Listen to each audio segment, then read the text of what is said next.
In the hush between night and dream, we invite you to listen to the story of a boy from a small island who would one day make the whole world watch. A story not born of fairy tales, but of sweat, steel, and unrelenting will. This is not just a tale of goals or glory.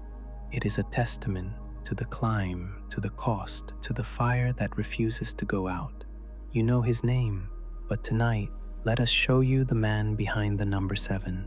This is the journey of Cristiano Ronaldo, told softly, with reverence, with truth. And so we begin.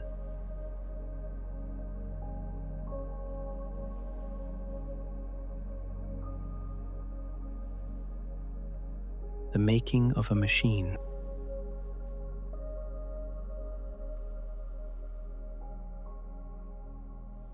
In the middle of the Atlantic Ocean, a solitary island floats on ancient volcanic stone. Waves crash against blackened cliffs. Wind howls through banana groves and terracotta rooftops, and the sun hangs low like a golden sentinel above the sea. This is Madeira, remote, rugged, and beautiful. It was here, in a modest hillside home in the São Pedro parish of Funchal, that a boy named Cristiano Ronaldo dos Santos Aveiro came into the world on February 5th, 1985. The youngest of 4 children, Cristiano was born into a family without luxury, but rich in grit. His father, José Diniz Aveiro, worked as a municipal gardener by day and a kitman at a local football club by evening. His mother, Maria Dolores dos Santos, cleaned houses and cooked to feed their children. Their home was humble, its roof made of corrugated metal, the walls thin against the island winds. Sometimes there was little more on the table than bread and soup. Sometimes nothing at all. But inside that home, there was motion. Cristiano could not sit still. He kicked anything he could find, a bottle, a sock, a crumpled paper ball. He raced up the steep slopes behind their house, chased by invisible defenders. His energy was relentless, even exhausting. He was like a wind that never stopped, his mother would later recall. His siblings, Hugo, Elma, and Katia, learned to give him space or risk becoming targets in his impromptu football matches in the living room. His mother feared for the furniture. His father saw something else, potential. Even with a life of labor weighing him down, Diniz believed his son had something different, something rare. At the age of 7, Cristiano joined CF Andorinha, the small club where his father worked. It was a community team, no glamour, no scouts, no media. But Cristiano stood out like a flame in the dusk. He was faster, hungrier, more determined than the others. He didn't just play, he devoured the game. Every goal mattered, every tackle stung. He cried when he lost. He cried when he was subbed off. He cried when he didn't score, not out of petulance, but because he cared more deeply than anyone else on the pitch. He was obsessed with being the best. Even at that age, he would rise before school and do push-ups beside his bed. He would race his own footsteps up the hilly streets of Funchal, imagining they were rival defenders. He wasn't the most polished, but his speed, power, and ferocity were undeniable. At 10, he moved to CD Nacional, one of Madeira's strongest youth setups. There, he began to sharpen his technique and gain discipline. Against stronger opposition, he still shone. The coaches couldn't believe what they were seeing. He was already speaking of becoming the best player in the world. not just as a dream, but as a plan. But Madeira was an island, and greatness often demands flight. In 1997, at the age of 12, Cristiano was invited to trial at Sporting Clube de Portugal, one of the country's premier clubs. The opportunity was huge, but it also meant leaving everything behind: his home, his family, his island, and his childhood. His mother cried. His father hesitated. He was just a boy. How would he survive in Lisbon alone?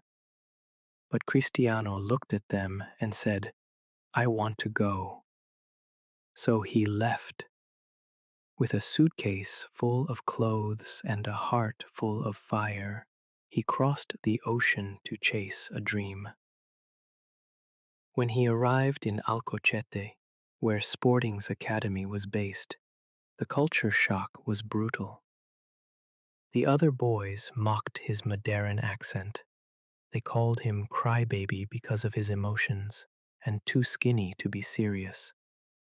He cried every night, but he never went home. He trained harder than anyone. Cristiano begged coaches for extra sessions. He did sprints while others rested. He hit free kicks after dark. He worked on his weak foot until it wasn't weak anymore. If others did 10 push-ups, he did 20. If others ran laps, he sprinted them. One story from Sporting's youth coaches has become legend.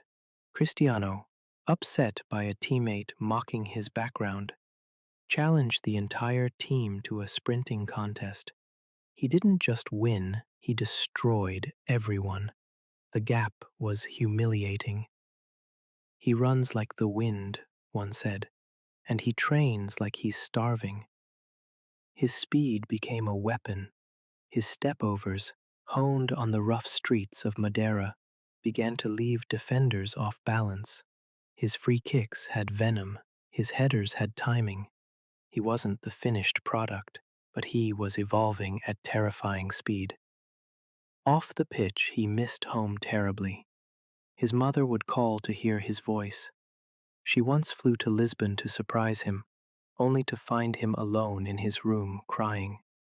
But when she offered to bring him back, he refused. "Not yet," he said. "I haven't become who I need to be." His life revolved around three things: training, eating, and sleeping. He avoided parties. He skipped indulgences. He told teammates that success would come to those who suffered the most for it.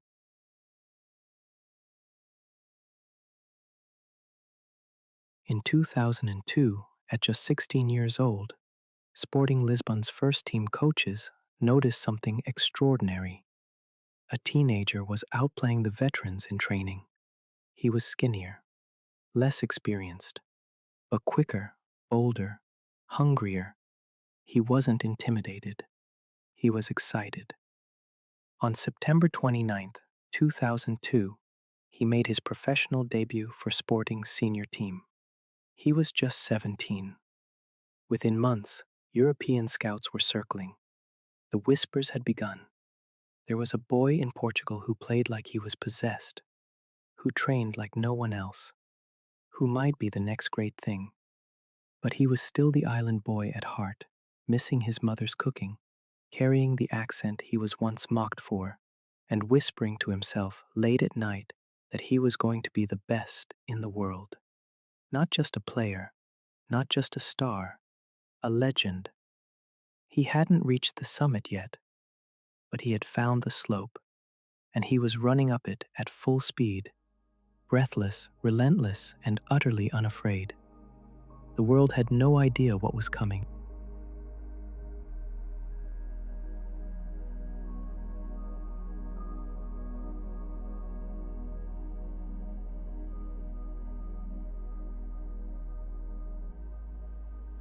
The night that changed everything. There are nights that whisper into the dark, then vanish with the dawn. and there are nights that crack the world open.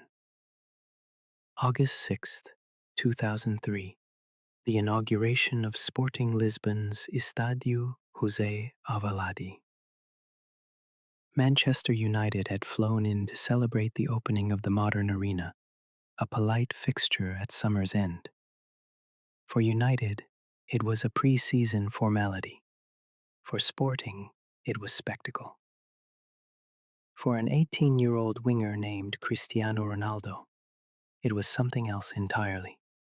It was destiny. He walked onto the pitch with a glint in his eye and frosted tips in his hair. His socks were rolled low, his stride loose, but there was nothing casual about him. This wasn't just a game, it was his window, and he intended to smash it open. The match began as expected. United knocked the ball around, tested legs and lungs. Then Ronaldo touched the ball, and something shifted. He accelerated down the left wing like a greyhound freed from its trap. He twisted defenders into knots, feinted, cut, then burst again. His feet were a blur, his decisions bold, his technique elastic. He left John O'Shea gasping, not once but repeatedly. Veteran defenders turned to their bench, palms raised. Who is this kid? By the final whistle, Manchester United were defeated, but more importantly, they were convinced. In the dressing room, the players were unanimous. Boss, we have to sign him. Sir Alex Ferguson had seen the same thing. Not just talent, obsession, fire, swagger, and something even rarer, a refusal to defer. He didn't care who was watching. He wanted the world. Within hours, Ferguson made the call. The signing was accelerated. The plan to go after Ronaldinho was scrapped. Cristiano Ronaldo was the future. A private jet whisked him to Manchester. At just 18 years old, Ronaldo became the most expensive teenager in Premier League history, a £12.24 million transfer. When he landed, journalists swarmed, cameras flashed, but the boy from Madeira didn't flinch. And then came the number. 7. The same number worn by George Best, by Eric Cantona, by David Beckham. It was sacred. It was loaded. It was pressure incarnate. Ronaldo hadn't asked for it. In fact, he requested number 28, the same one he wore at Sporting. But Sir Alex had other ideas. No, you're wearing 7, he told the teenager. It's yours now. And with that, the burden was passed.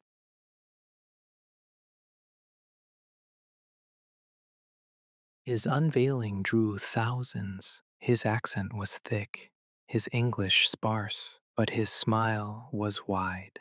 And his intentions clear. He wasn't there to survive. He was there to rise. His Premier League debut, United versus Bolton at Old Trafford. Ronaldo entered as a second-half substitute. Within minutes, he was flying down the wing, step-overs, flicks, electric bursts of pace. The crowd gasped, then rose, then roared. He didn't score, but he didn't need to. Manchester had seen enough. A star was born. But behind the dazzle lay discomfort. The English game was bruising, faster, and more physical than anything he'd known. Defenders targeted him, teammates questioned him. He was flashy, selfish, always looking for the spectacular. In training, he was mocked for his endless stepovers. In matches, he was knocked down again and again, and still he got back up. The dressing room was no gentler. Roy Keane didn't do indulgence. Paul Scholes didn't speak often, but when he did, it was blunt. Gary Neville demanded accountability. Ronaldo had to learn fast. But behind him stood Sir Alex, watching, correcting, molding. Ferguson saw the raw material, explosive pace, dazzling feet, a relentless hunger. But it was unrefined. He didn't want a showman, he wanted a weapon. Cristiano, he told him, you have everything, but you have to simplify your game, cut the excess, make it count. And Ronaldo listened. He started staying after training, working on his end product, his crossing, his shooting, his decision making. He learned to track back, to defend, to pass when needed. His teammates began to notice, and slowly the skepticism gave way to respect. But the real change came from something deeper. Ronaldo was growing, on the pitch and off. Goals were flowing. He was starting to believe. But that September, the world stopped. His father, Dinis, passed away. Alcohol had hollowed him out. Years of dependency had taken their toll. And now he was gone. Ronaldo was shattered. He hadn't said goodbye. He hadn't had time to thank him. The man who had carried his boots, who had walked him to youth matches, who had believed in him, was gone. For days, he barely spoke. His teammates left him space. But Ferguson didn't. He wrapped an arm around the boy and stood firm. Take your time, he said, but remember why you're here.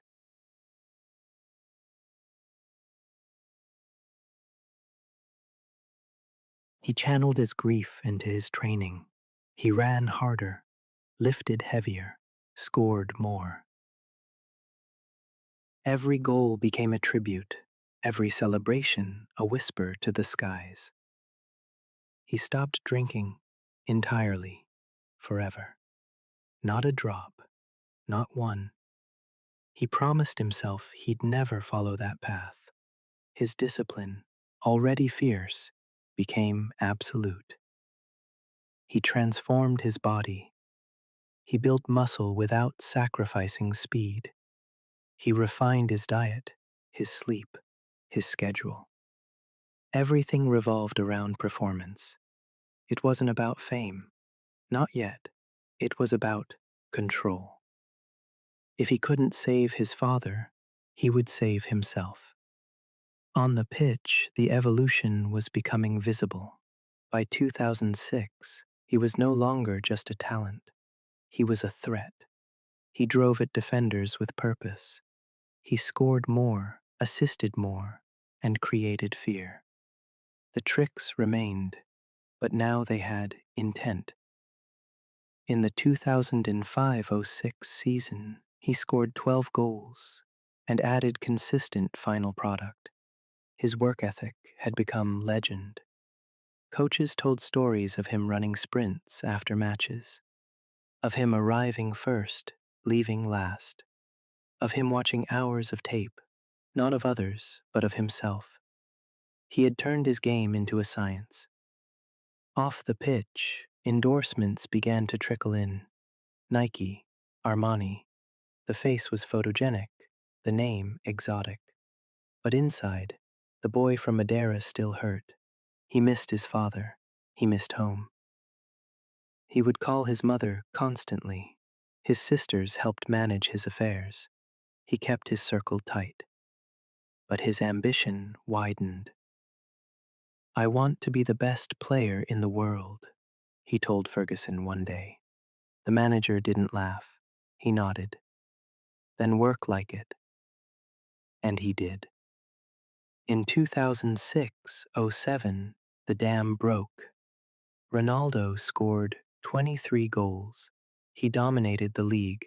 He was voted PFA Player of the Year, the youngest to win the honor. His dribbling was still there, but now married to power, purpose, and ruthlessness. Old Trafford sang his name. Viva Ronaldo, they cried. His celebration, arms outstretched, head held high, became iconic. But he wasn't satisfied. He trained like he had achieved nothing. Every season, a new goal. Every mistake, a lesson. He took free kicks until his toes bled. He sculpted his physique like a statue. He lived for the next challenge. That drive, the one that made him cry as a child when he lost, had only grown sharper.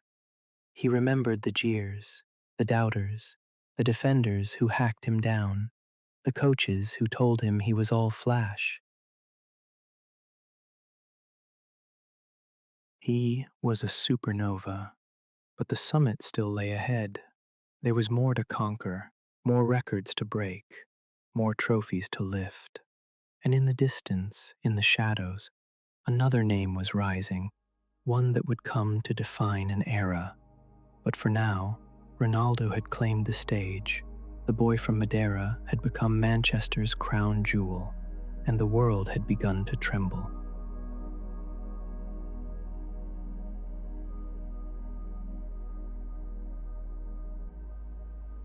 The rise to stardom. By 2007, the flame had become a fire. The boy who once wept after every loss was now the man dictating them. He no longer danced past defenders for applause. He dismantled them for purpose. Cristiano Ronaldo had begun his metamorphosis, and Manchester United was no longer just a club nurturing a talent.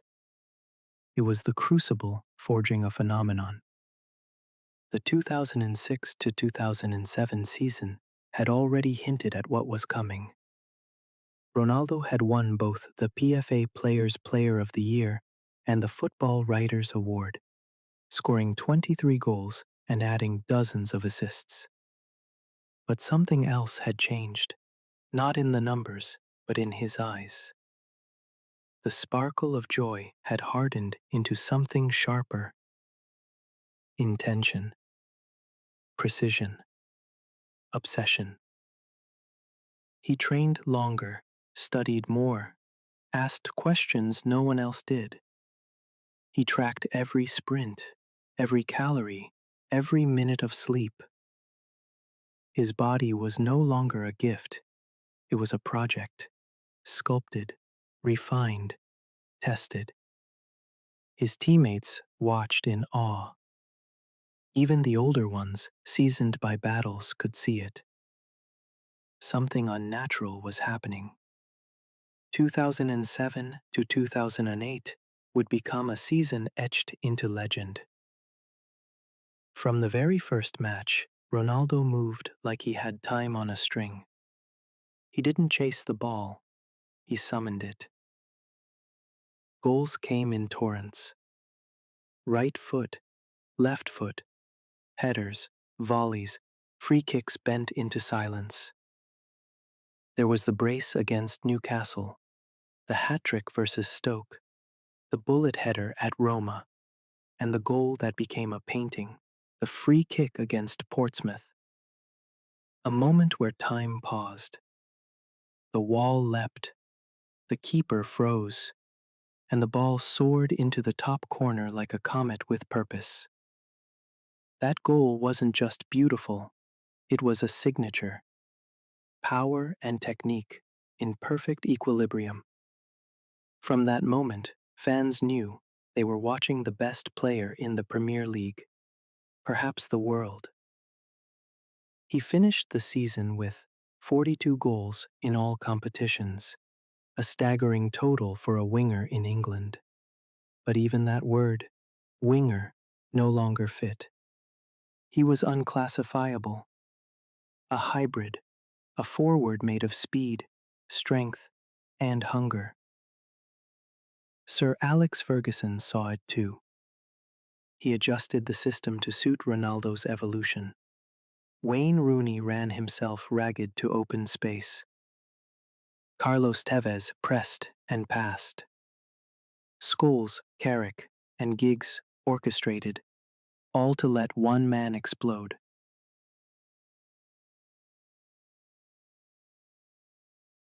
Ferguson, ever the architect, had reshaped Manchester United's attack around Ronaldo's orbit, and it worked. The club tore through the Premier League, grinding out wins, overwhelming opponents. But their eyes were set on Europe, on the one trophy Ferguson and Ronaldo both craved more than anything else: the Champions League. United had stumbled before: semi-finals, quarter-finals, painful exits. But this year felt different. Ronaldo wasn't just playing, he was possessed. He scored 8 times in the campaign, including a header so fierce against Roma that the Italian papers called it inhuman. Then came the night in Moscow. May 21, 2008. Manchester United versus Chelsea. Rain poured on the Luzhniki Stadium, slicking the grass and dimming the lights into halos. A final not just of teams, but of identities. Ferguson's dynasty against Abramovich's ambition. In the 26th minute, it was Ronaldo. He drifted in from the left, peeled away from his marker, and leapt. Time slowed. The cross from Wes Brown floated in, and Ronaldo, suspended in the night sky, thudded it home. His 42nd goal of the season, his defining moment. But football is never linear. Late in the match, Chelsea equalized. Extra time dragged. Then came penalties. Ronaldo stepped up, poised to take United's third kick. His boots splashed in puddles. His eyes closed for a breath. Then, a stutter step, a swing, and Petr Cech saved it. Silence. Ronaldo stood frozen, rain pouring, hands on head. The goal machine, the talisman, had failed. His mind returned to 2004, to tears in Lisbon, to doubts long buried. But fate had other plans. Chelsea's John Terry slipped, missing the chance to seal the trophy.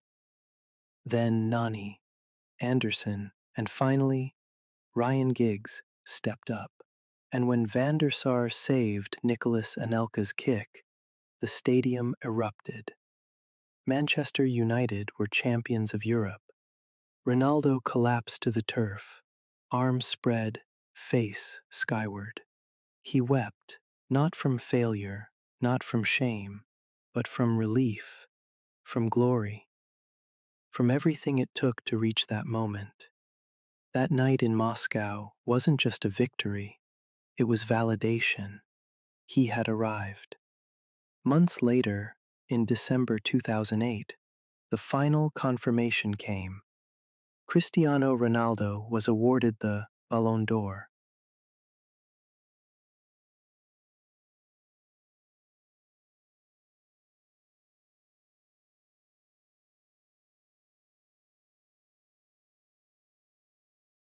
The first Manchester United player since George Best in 1968 to win it. He beat Lionel Messi and Fernando Torres to the prize. The vote wasn't close. He was the best player in the world at just 23 years old. He stood on the stage in a crisp black suit, holding the golden orb in both hands. His smile betrayed a flicker of disbelief, not in his ability, but in the scale of what he'd already built. From Madeira's hills to football's summit, in barely 5 years. He dedicated it to his family, to Ferguson, to his late father. And yet, as cameras flashed and tributes poured in, he was already looking ahead. The fame that followed was immense. Global endorsement deals, Nike mega contract, fashion covers, paparazzi, tabloids. He became a brand, a face, a phenomenon. CR7 was no longer just initials and a shirt number. It was a symbol, a signal of ambition, perfection, and intensity. But the man behind the myth remained unshaken. His daily routine didn't change. He trained like he was still chasing something. He skipped parties, slept early, practiced free kicks for hours. He didn't want to be famous. He wanted to be forever. But shadows were forming. In Spain, a giant was stirring. Real Madrid, with its Galactico DNA and political hunger, had been watching. President Ramon Calderón and sporting director Predrag Mijatovic had their eyes set on Ronaldo. They made no secret of it. Rumors surfaced. Ronaldo to Madrid? Headline after headline. Ferguson bristled. Not even a virus would go to Madrid, he snarled. But the tension was real. Ronaldo had always dreamed of wearing white, of playing where Zidane had danced, where Figo had passed, where Di Stefano had ruled. Madrid was more than a club, it was a throne. In the summer of 2008, a battle began. Real Madrid publicly pursued him. Ferguson refused to sell. Ronaldo remained silent until, finally, he spoke. I'm happy at Manchester United, but who knows what the future holds? It was a polite warning. Behind the scenes, he promised Ferguson one more season, a farewell year. He would give everything, then go. The club agreed. They had no choice. The man they had raised was ready to leave the nest. Still, Ronaldo gave United everything in 2008 or 9. He scored 26 goals, led them to another Premier League title, reached another Champions League final, though this time they fell to Barcelona. But by then, the arc was clear.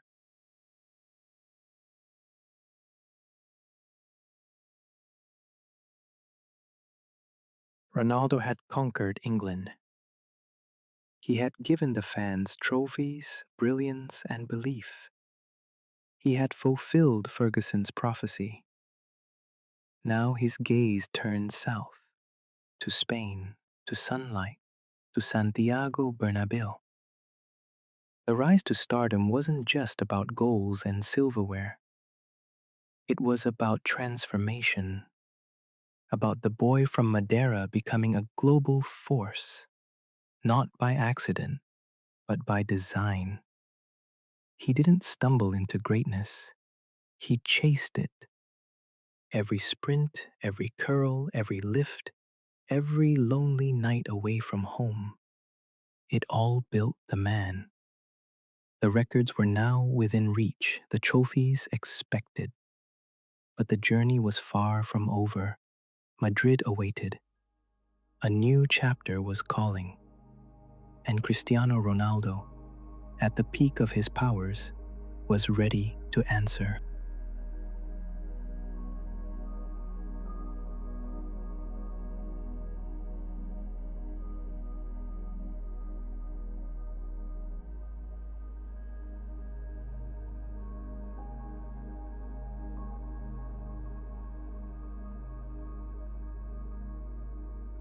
King of England. Greatness, when it arrives, often comes as a question. Can he do it again? Can he handle the pressure? Can he sustain the fire? But in the 2008 to 09 season, Cristiano Ronaldo stopped asking questions. He gave answers. Every week, every match, every moment. He was no longer chasing England. He was wearing its crown. After lifting the Ballon d'Or in December 2008, Ronaldo returned to Manchester with something different. Not arrogance, but authority. The debates were over. The skeptics had gone quiet. He had proven what he always knew, that he was not simply destined for greatness, but actively building it. But he wasn't finished. The season began with a sense of mission. Manchester United were defending champions of England and Europe. Expectations were colossal. Every match was a stage, every performance a statement, and Cristiano Ronaldo stood at the center of it all. His form dipped early, minor injuries, fatigue. He looked human for a moment. The press whispered of distractions, of Real Madrid shadows, of ambition growing bigger than Old Trafford's lights. But Ronaldo, true to form, responded with goals. He scored 18 in the league, 26 in all competitions, not the jaw-dropping 42 of the season prior, but goals of purpose and power, match winners, title savers, and thunderbolts that left defenders frozen. One goal in particular echoed across Europe. April 15, 2009, Estadio do Dragão, Porto versus Manchester United. Quarter-final of the Champions League. The tie was delicately poised, and then, in the 6th minute, the ball fell to Ronaldo. He took 2 strides forward, then unleashed a strike from 40 yards. The ball knuckled, swerved, dipped, and crashed into the net like a missile. The stadium fell silent. The keeper didn't move. Ferguson later said it was the best goal he'd ever seen. Ronaldo didn't celebrate wildly. He just nodded. He knew that goal sent United through. They reached the Champions League final again, this time against a rising power, FC Barcelona, led by a boy named Lionel Messi. But before Rome, there was still silverware to lift. In February 2009, United won the League Cup, beating Tottenham on penalties. Earlier, in December, they had conquered the FIFA Club World Cup, defeating LDU Quito in Japan. Ronaldo starting both matches, contributing as always. They were piling trophies. Ferguson's empire was in full swing. But for Ronaldo, something had begun to shift. He had climbed the mountain, and he was starting to scan the horizon.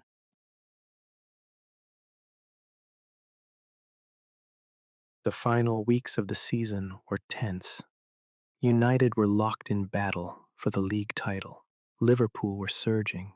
Chelsea were hunting. But Ronaldo delivered again. He scored in a gritty win against Sunderland. He bagged a brace against Tottenham. The first, a calmly taken penalty. The second, a precise low strike. His consistency was no longer miraculous. It was expected. United clinched the Premier League title in May 2009, Ronaldo's 3rd in a row. But the real prize awaited in Rome. May 27th, 2009. Stadio Olimpico, Champions League Final. Manchester United versus Barcelona. The lights blazed, the anthem echoed, and Ronaldo walked out, chest high, face set.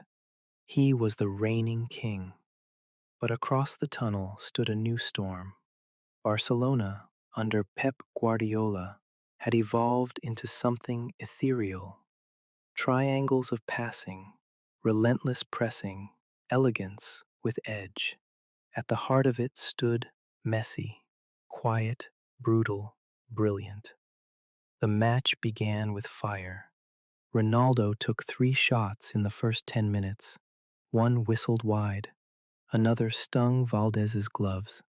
He was aggressive, urgent, but something was off. United couldn't control the midfield. Barcelona began to hum. Samuel Eto'o struck first. A quick step, a low shot past Van der Sar.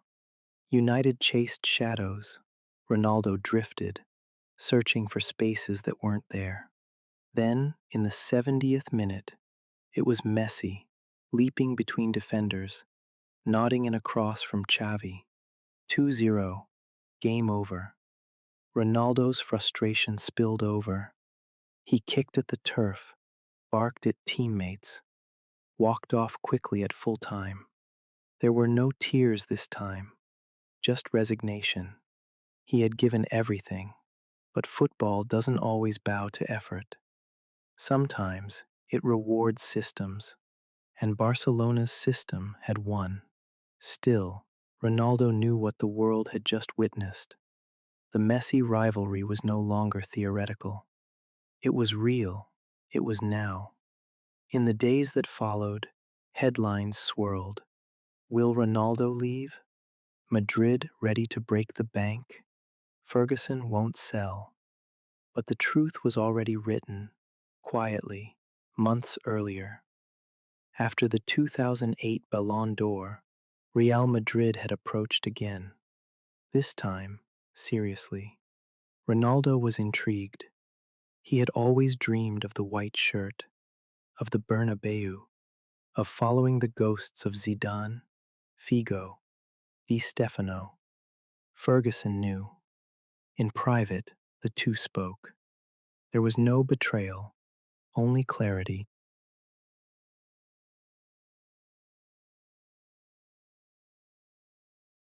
"Give me one more year," Sir Alex said.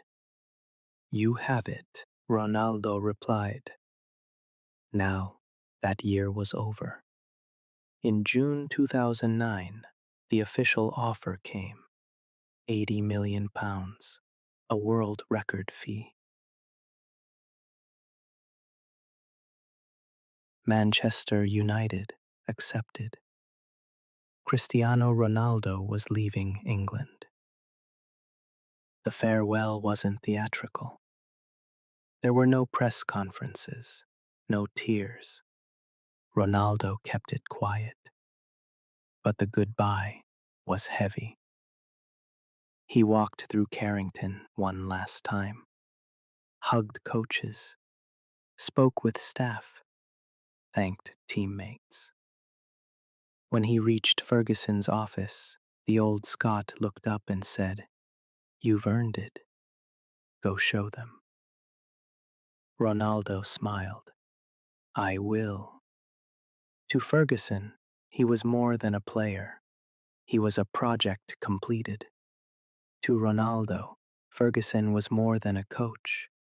He was a guardian, a force, a man who had believed before the rest of the world caught up. Their bond was deep, but it wasn't sentimental. It was forged in standards, fire, and mutual ambition. They didn't need long goodbyes, just a handshake. Ronaldo left England as its most complete foreign player in Premier League history. 118 goals in 292 games, 3 Premier League titles, 1 Champions League, 2 League Cups, 1 FA Cup, 1 FIFA Club World Cup, 1 Ballon d'Or. But more than numbers, he left behind a legacy.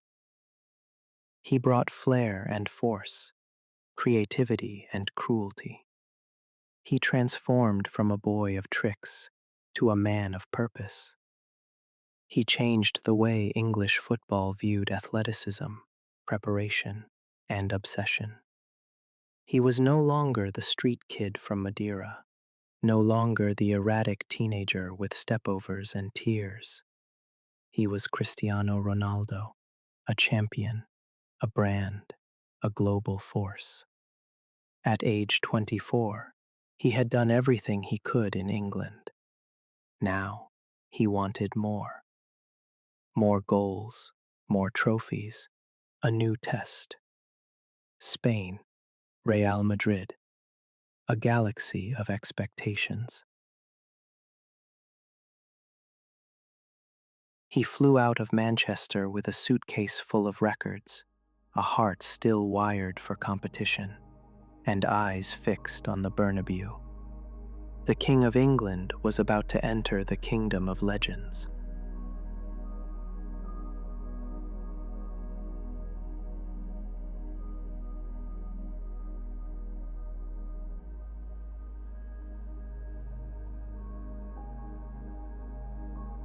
The Galactico Dream.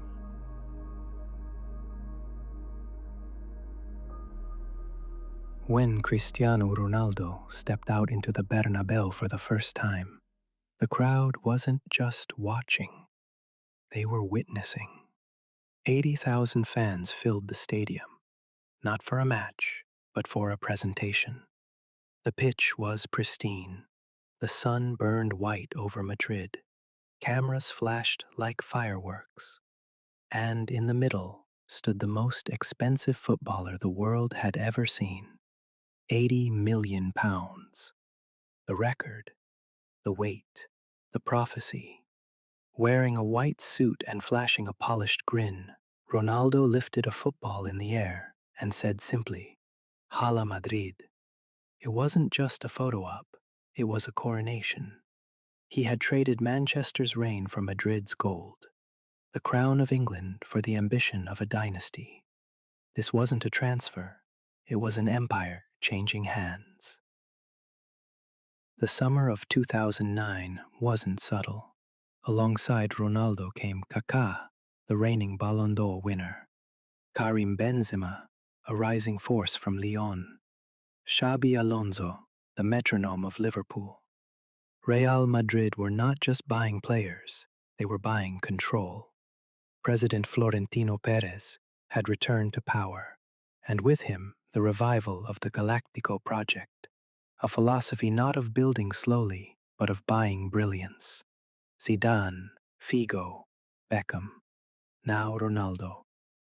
Except this time, the stakes were higher, because Barcelona had become something else. They had just won the treble. They had Messi. Madrid's response? Assemble a constellation, and at its center, Cristiano. Ronaldo was handed the number 9 shirt. The 7 still belonged to Raúl, the living symbol of Madridismo. But even with the wrong number, Ronaldo wasted no time. He scored in his first 4 La Liga matches, an immediate record. Left foot, right foot, headers, penalties, the goals came in every language. He cut through defenders like water over stone. Fans gasped, opponents grimaced. But the team didn't click. Under Manuel Pellegrini, Madrid lacked cohesion. The talent was there, but the chemistry was raw. Defensively fragile, tactically uncertain. Barcelona, meanwhile, were dancing to symphonies. Still, Ronaldo gave everything. By season's end, he had scored 33 goals in 35 appearances, but Madrid finished second in La Liga. Worse, they were dumped out of the Champions League round of 16. Again.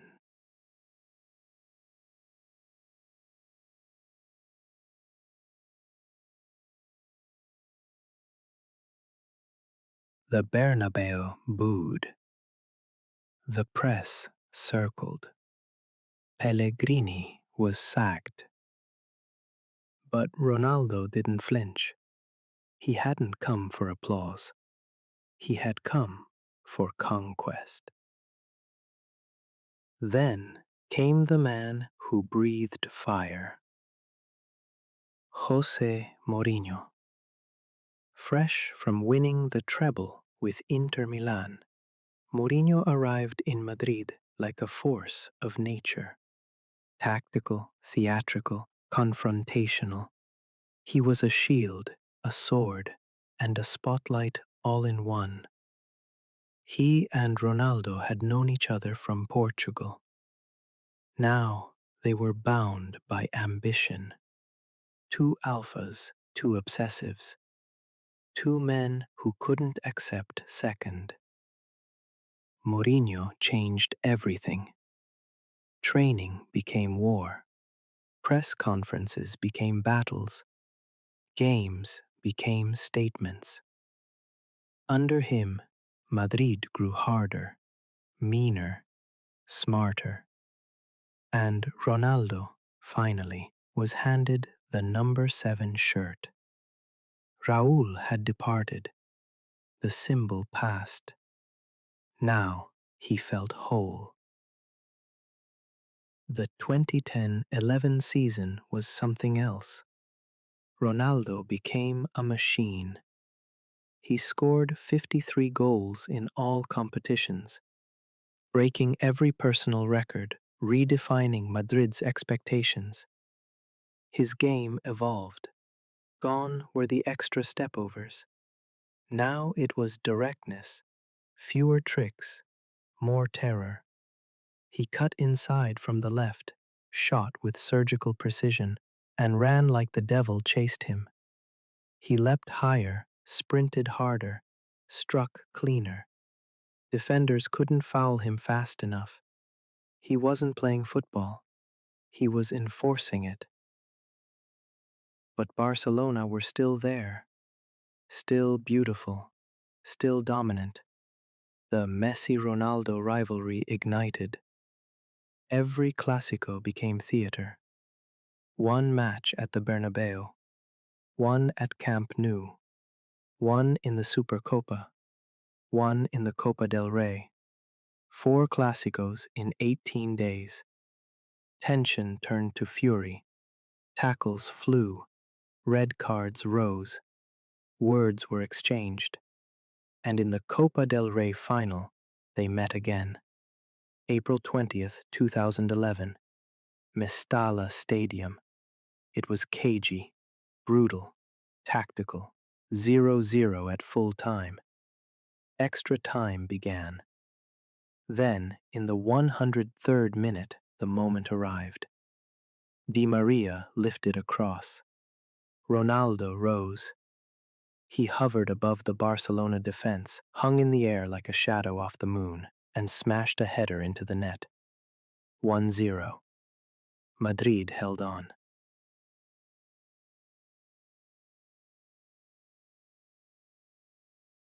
It was Ronaldo's first trophy with Real Madrid. He sprinted toward the sideline, fists clenched, eyes wild. His teammates tackled him in celebration. Later, during the victory parade, he famously dropped the trophy from the top of the team bus. It hit the ground, dented, but survived, much like the season itself. Madrid had their breakthrough. That Copa del Rey win was more than silverware. It was proof that Ronaldo could lead, that Mourinho's fire had caught, that Madrid wasn't just spectacle, it was substance. The following summer, Ronaldo doubled down. More gym, more film study, more goals. His rivalry with Messi reached new heat. The two exchanged hat tricks, exchanged records, exchanged headlines.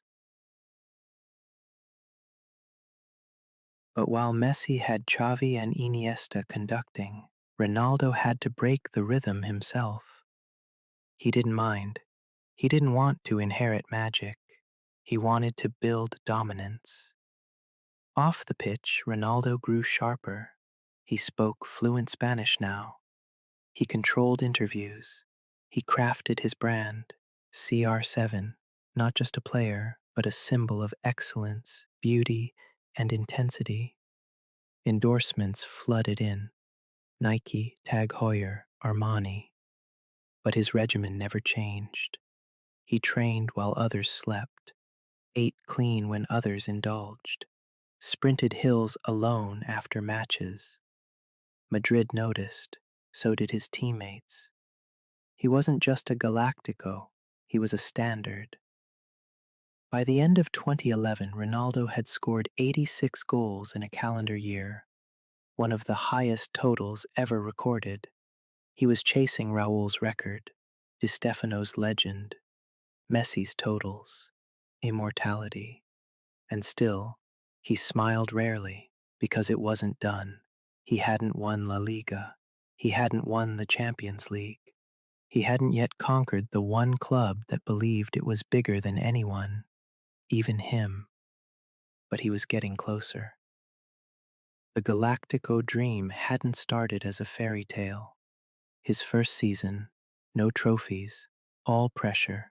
His second, a cup, a shift, a new belief. Madrid had been a constellation. Now it was a team. And Ronaldo? He wasn't dreaming anymore. He was engineering something. He had come to Real Madrid to make history. He was just getting started.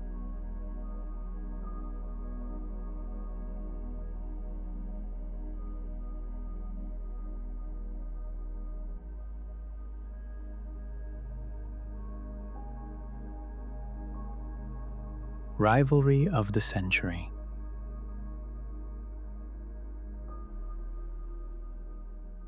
In the vast theater of world football, where greatness is often fleeting and legends are carved in moments rather than decades, there emerge two figures so singular, so sustained in their brilliance, that the sport itself seemed to orbit around them. Cristiano Ronaldo and Lionel Messi. Two names etched not just in history books, but in the subconscious of a generation. Opposites in form, philosophy, and flair, mirrors in legacy, obsession, and scale. This was not merely a competition, it was an era. From the sunlit streets of Rosario to the rugged island of Madeira, from La Liga stadiums roaring with fervor to global finals watched by billions. The rivalry spanned continents, silenced critics, and defied definition. And it lasted not for a season, but for nearly 2 decades. It began, as all great rivalries do, with a question: who is better? A clash of archetypes. If Messi was the artist, all balance, economy, and instinct, Ronaldo was the architect, forged through will, precision, and supreme athleticism. One seemed to glide, the other stormed. Messi appeared to dance with the ball as if it were an extension of his being. Ronaldo struck it with conviction, bent it with geometry, and elevated through the air as if bound by different physics. Messi's genius felt innate, like a song remembered from a dream. Ronaldo's dominance was built, rep by rep, sprint by sprint, inch by grueling inch. He was self-made mythos, discipline distilled, obsession refined into brilliance. Their contrast was more than aesthetic, it was spiritual. Messi, the quiet prodigy who never left his boyhood club until he was forced. Ronaldo, the roaming warrior who conquered across borders. England, Spain, Italy, and beyond. They did not simply represent clubs, they came to represent ideas. The La Liga years, the great collision. For 9 years, the footballing gods gifted us a stage of relentless theater, El Clásico. Between 2009 and 2018, the two titans clashed in La Liga, Messi at Barcelona, Ronaldo at Real Madrid. Every fixture was an event, every goal a rebuttal, every celebration a signal fire. It was sport raised to the realm of narrative. Their numbers in that period were not just staggering, they were absurd.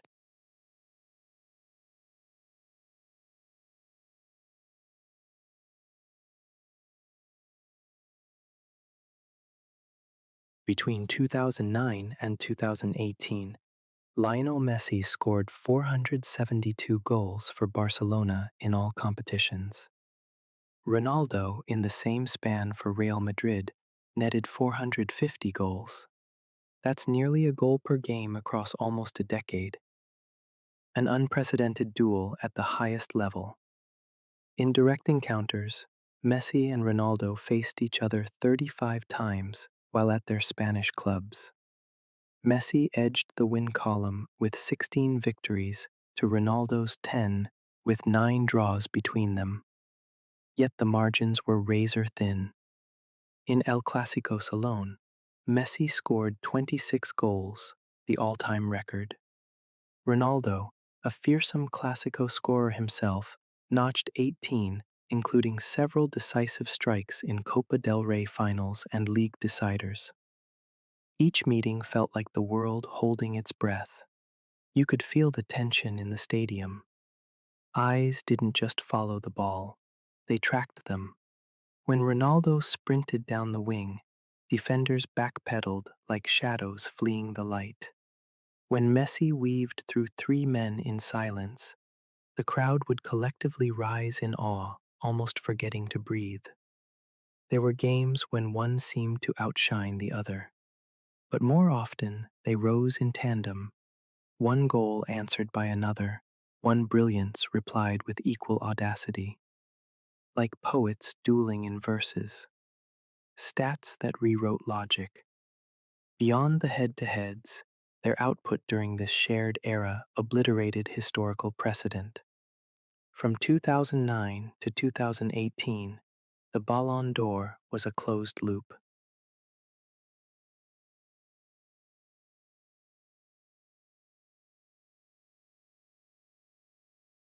Messi won it in 2009, 2010, 2011, 2012, and 2015. Ronaldo claimed it in 2013, 2014, 2016, and 2017. Not since the early days of football had two players monopolized an era with such command. Together, they pushed the boundaries of what a footballer could be. Messi became Barcelona's all-time top scorer with over 670 goals. Ronaldo became Real Madrid's all-time top scorer, achieving 450 goals in just 438 games, a rate so efficient it skewed statistical logic. They both amassed over 50 goals in a calendar year multiple times, a feat once thought mythical. Their presence forced football to evolve. Golden boots, once rare treasures, became routine adornments.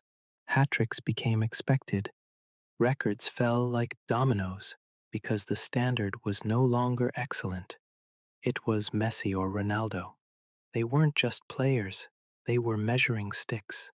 Different roads, same summit. As the years went on, their paths began to diverge. Ronaldo, ever the traveler, left Real Madrid in 2018 for Juventus, seeking new conquests and new doubters to silence. In Italy, he led the league in scoring, won domestic titles, and continued to redefine longevity. Messi, the loyal maestro, remained in Barcelona, bearing the burden of rebuilding amidst instability, still producing magic week after week, still making the impossible look routine. For a while, it seemed the rivalry had entered a quieter phase, less frequent, more distant. But even then, the comparison endured. Their goals were still tracked in tandem. Their international feats still weighed against each other. When Ronaldo lifted the Euro 2016 trophy with Portugal, eyes turned to Messi. When Messi finally broke Argentina's drought with the Copa America in 2021, it rebalanced the scales.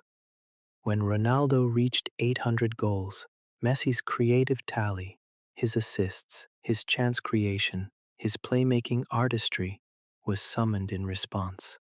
They were not just chasing each other, they were redefining what it meant to be complete. Their careers were parallel trails up the same mountain. Champions League, the shared arena. In Europe's most sacred competition, the UEFA Champions League, their rivalry reached another plane. Ronaldo, often called Mr. Champions League, holds the all-time scoring record in the tournament with 100 goals. He won the competition 5 times, once with Manchester United and 4 times with Real Madrid. His performances in knockout stages, the hat-trick against Atletico Madrid in 2019, the heroics against Bayern Munich, the dramatic late goals, all became part of Champions League folklore. Messi, with over 130 goals, is second only to Ronaldo. He won the tournament 4 times with Barcelona, including the majestic 2009 and 2011 finals against Manchester United. Games in which he didn't just participate, he defined them. Their duels in the Champions League, especially the 2011 semi-final, were microcosms of their rivalry, chess and chaos, art and ambition. Ronaldo's drive, Messi's drift, one seeking the moment to strike, the other weaving the moment into existence. Without it, 2,000 country, the world country, and one country, and one country. The world watches, divided and united. No rivalry in modern sport inspired such fierce loyalty or such universal awe. Debates raged online, in pubs, on playgrounds, in studios. Children wore jerseys like declarations. Pundits twisted stats like scripture. You couldn't watch one without hearing about the other. And yet, even in the thick of comparison, there was admiration. Messi once said Ronaldo made him a better player. Ronaldo, despite his bravado, admitted he respected Messi as a rival like no other. They were, in truth, co-authors of the same epic. And fans, for all the division, for all the tribalism, were blessed. We witnessed not one, but two once-in-a-century players peaking together, pushing each other, spanning 2 decades of impossible excellence. Beyond the game, the rivalry transcended football. It became a mirror for how we view life. Messi, the boy who never left home until it crumbled. Ronaldo, the boy who left home at 12 and never stopped climbing. One represented the beauty of natural-born genius, the other the power of unrelenting ambition. Their rivalry wasn't just a contrast of playing styles, it was a contrast of philosophies.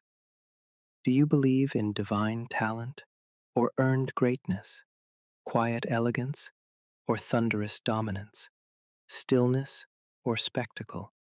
In choosing a side, we revealed parts of ourselves.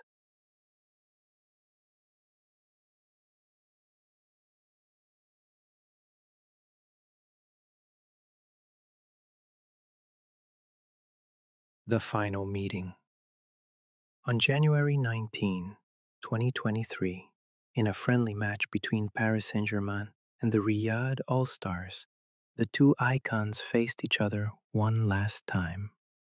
Ronaldo, then at Al Nassr, Messi still weaving spells at PSG. It was not a Champions League night, not a World Cup final, just a mid-season exhibition.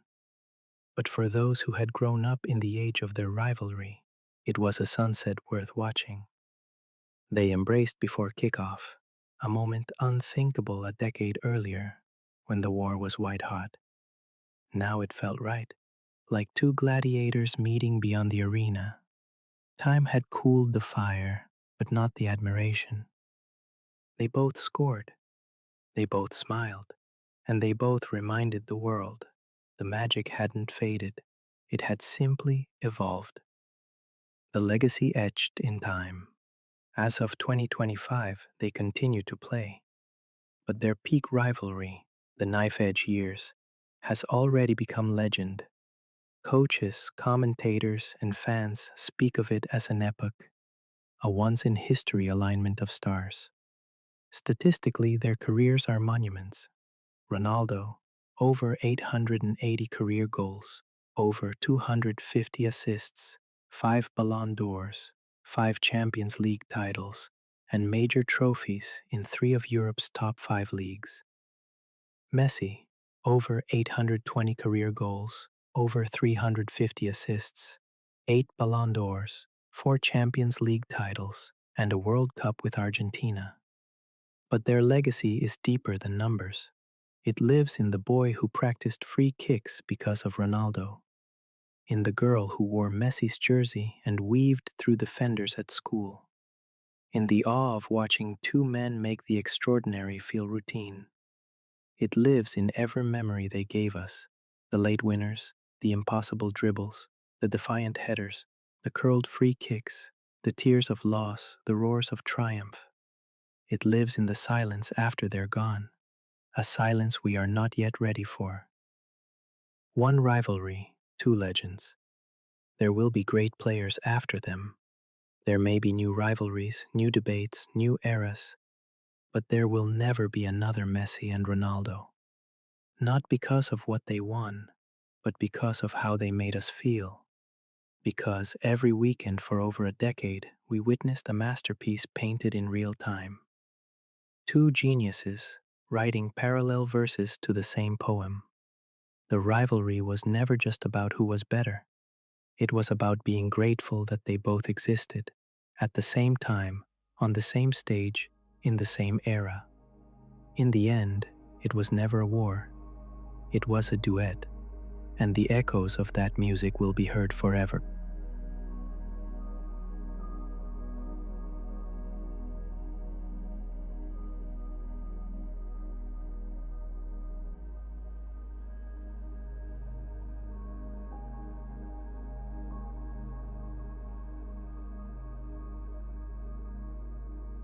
The records fall. By 2013, the numbers had begun to tremble. Ronaldo, already a Ballon d'Or winner, had become something more than elite. He was a force, a constant, not a player enjoying a run of form, a player bending form to his will. But for all his brilliance, there was a shadow still cast across his Real Madrid chapter. One trophy still eluded him, the Champions League, the one Madrid wanted more than anything, the one that had become an obsession, the one they had not lifted since 2002. They called it La Décima, the 10th, a title wrapped in myth and burden. Madrid had come close and collapsed, over and over again. But now they had Ronaldo, and in 2013 to 14, they had momentum. The road to Lisbon, La Décima, under Carlo Ancelotti. Madrid looked different, more fluid, more balanced. Ronaldo played with freedom, supported by Modric, Di Maria, and a newly confident Benzema. The group stages passed easily. Then came the knockout rounds.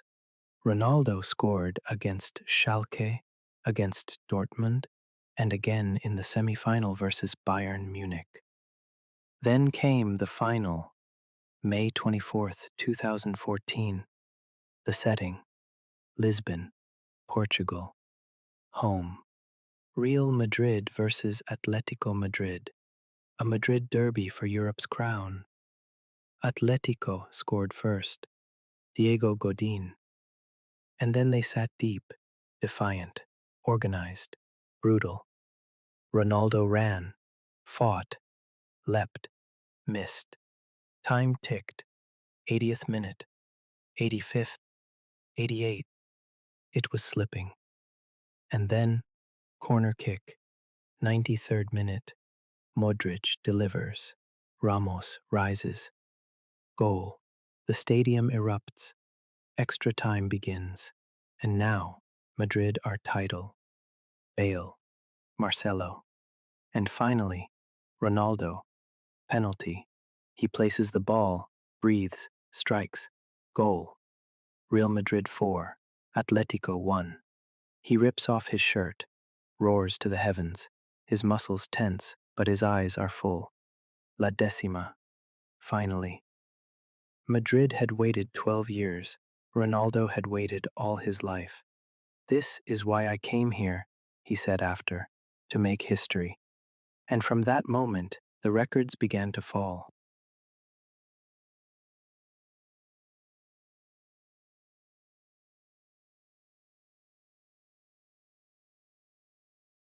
2014 to 2018. The era of domination. What followed wasn't just dominance.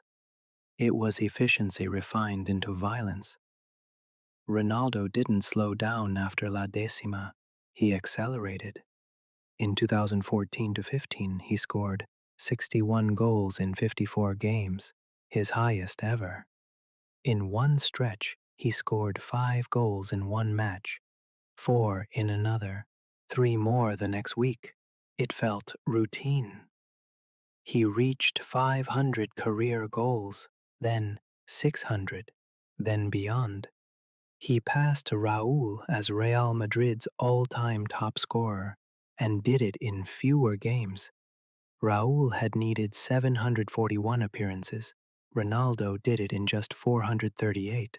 Unthinkable. He became the first player in history to score 100-plus goals in UEFA competitions.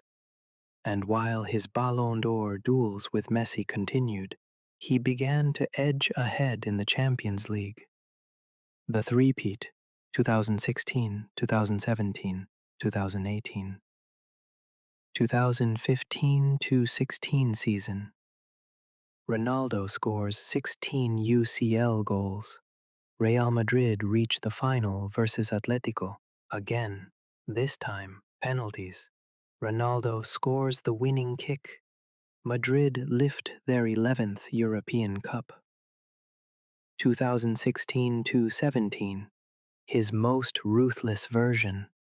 Quarter-finals, 5 goals versus Bayern. Semi-finals, hat-trick versus Atletico. Final versus Juventus. Ronaldo scores twice. Madrid win 4-1. He becomes the first player to score in 3 Champions League finals. 2017-18, the masterstroke. Group stage, dominant. Round of 16 versus PSG, decisive goals. Quarterfinals versus Juventus, bicycle kick, perhaps his greatest goal. Even Juve fans rise to applaud. Ronaldo's reaction, a simple bow. Madrid reach the final, beat Liverpool.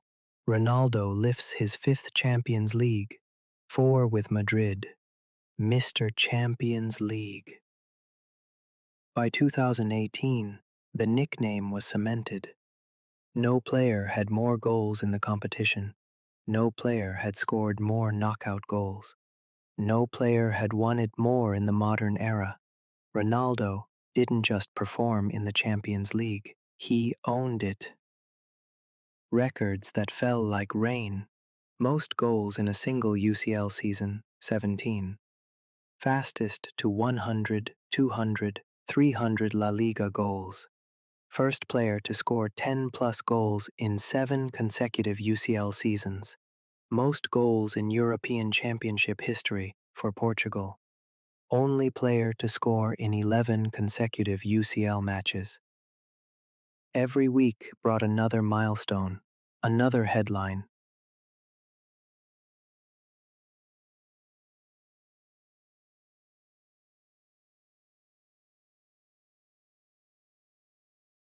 Even his body became legend. At 33 years old, he had the sprint speed of a 25-year-old. At 7% body fat, he surpassed most Olympic athletes. Vertical leap, higher than NBA averages. Recovery time, practically engineered. He installed cryotherapy chambers in his home, built custom gyms in his hotels, hired private chefs, sleep coaches, biomechanics experts. Nothing was left to chance. Every inch was earned. But not all was harmony.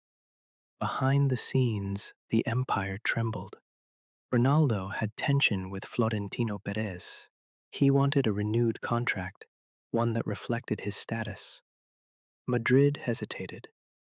Then came the Spanish tax case, public scrutiny, legal pressure. Ronaldo felt betrayed by the club's silence. "I'm treated like a criminal," he said. He began to distance himself from the media, from the club, from the politics, but never from the pitch. Zidane and the final glory. If Mourinho had built the fire, Zidane refined it into elegance. Under Zizou, Ronaldo found clarity, managed minutes, maximized output. He no longer started every match, but he finished the ones that mattered. Their relationship was simple, trust, and in return, Ronaldo delivered trophies. The final UCL, Kiev, 2018. Real Madrid versus Liverpool. The night belonged to Bale's overhead kick, but the presence always was Ronaldo. He didn't score, but he led. Again. And when the final whistle blew, He had done what no player had done in modern history: 3 consecutive Champions League titles, 5 in total.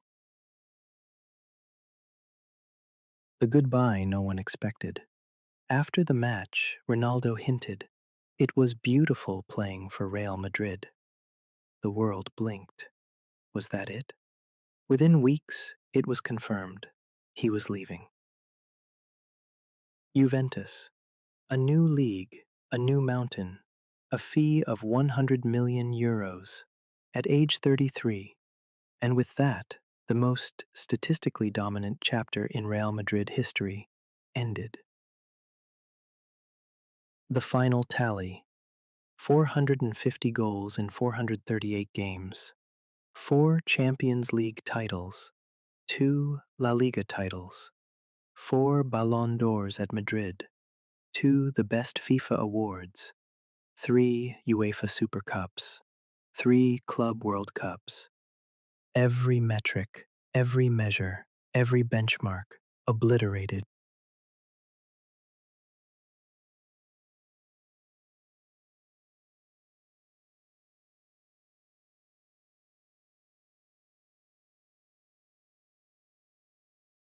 Than a stat sheet. It wasn't just what he won, it was how. The hat tricks, the headers, the free kicks, the roars, the defiance, the bicycle kick in Turin, the shrug in Camp Nou, the celebration with arms outstretched, claiming space, claiming history. He had arrived in Madrid as a Galactico. He left as the most successful player in the club's history, and he did it not with the elegance of tradition, but with the hunger of the outsider. A quiet exit, a deafening legacy.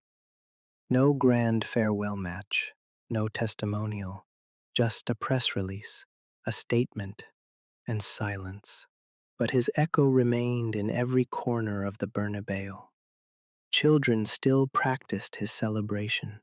Fans still wore his number. Opponents still measured against his shadow. He had done what he came to do, not to replace anyone, not to inherit anything, but to build a new standard, a new myth. He arrived in Spain chasing Messi. He left with more Champions Leagues. He arrived as the most expensive signing in football history. He left as one of the greatest players to ever touch a ball. And in between, he built an empire. One record, one goal, one night at a time. The records didn't just fall, they collapsed. And when the dust settled, one name stood at the center: Cristiano Ronaldo.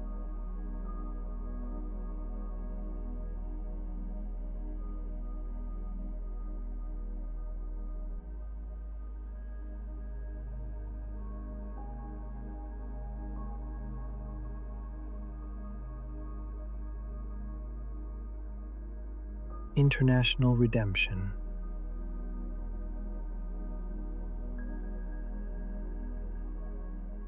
Long before the Ballon d'Ors and the Champions League conquests, before the banners and statues and superlatives, there was a young man in red and green, crying on a Lisbon pitch.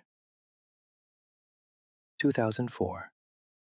Cristiano Ronaldo was just 19 years old, wide-eyed and electric, with streaks of blonde in his hair and fire in his boots. It was the final of the European Championship, and Portugal, the host nation, had reached their first ever major final. The nation believed. The streets pulsed with flags, horns, prayers. This was the golden generation. Figo, Rui Costa, Deco. And now, this teenage whirlwind from Madeira. But football, in its cruelest form, offered no fairy tale. Greece 1, Portugal 0. The unlikeliest of spoilers, playing anti-football with precision and defiance. And as the final whistle blew, Ronaldo collapsed, not from exhaustion, but from something heavier. He knelt in the grass, sobbing openly, his dream pierced before it had even begun. That image would follow him for years, the boy who cried on the biggest stage. Over the next decade, he would try again and again to rewrite that ending. In 2006, the World Cup in Germany brought a glimmer of hope. Ronaldo, now 21, had matured, faster, stronger, sharper. Portugal, too, looked ready. They reached the semi-finals, eliminating England in a notorious clash dubbed the Battle of Nuremberg. It was Ronaldo's wink, following Wayne Rooney's red card, that drew global ire.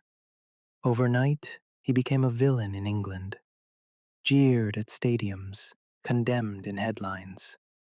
But in Portugal, he was evolving. Still, they fell short again, beaten by France, led by Zidane's twilight genius. Another loss in a semi-final, another set of tears swallowed in silence.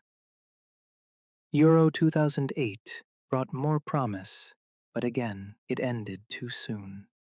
A quarter-final exit to Germany, and Ronaldo, now the captain, faced mounting pressure. His club brilliance was untouchable, but his international record was beginning to feel like an unsolved puzzle. For every goal with Manchester United, for every accolade and record, there was a whisper. But what has he done for Portugal? The 2010 World Cup in South Africa was forgettable. Ronaldo scored once. Portugal exited early, the round of 16, beaten by eventual champions Spain. It was clinical, quiet, dull. He left the tournament like a ghost, his frustration barely hidden.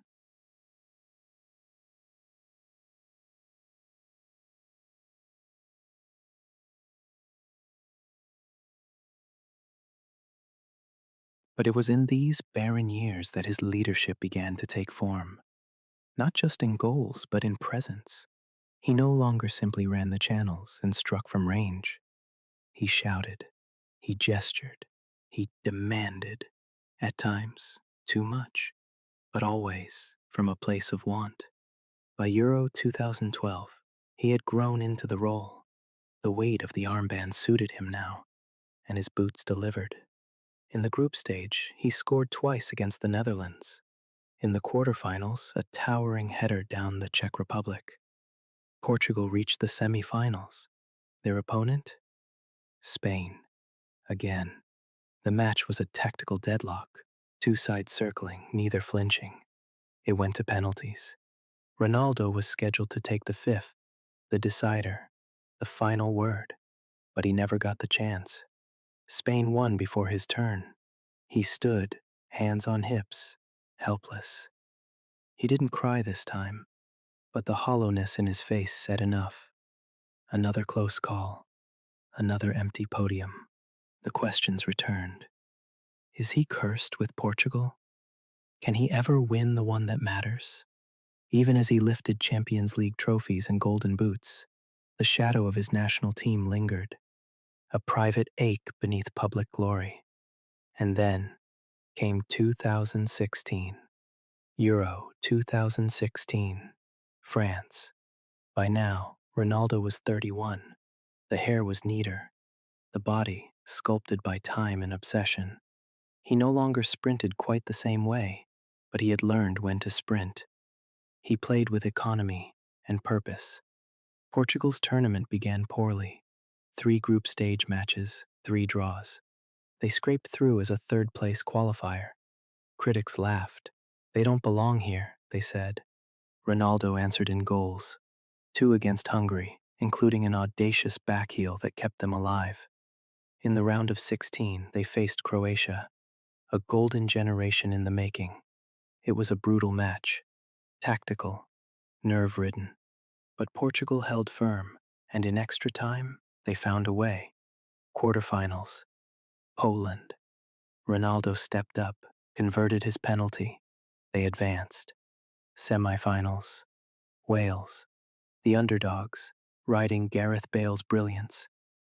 But this was Ronaldo's night. A towering header, followed by an assist minutes later. 2-0. Portugal were in the final, again, and so was Ronaldo.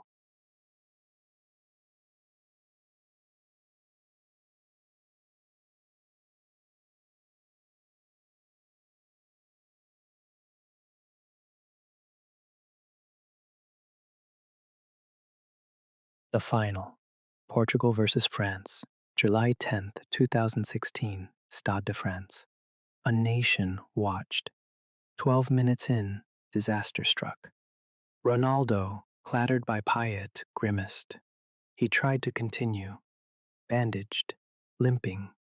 But in the 25th minute, he went down for good. He sat on the turf and wept.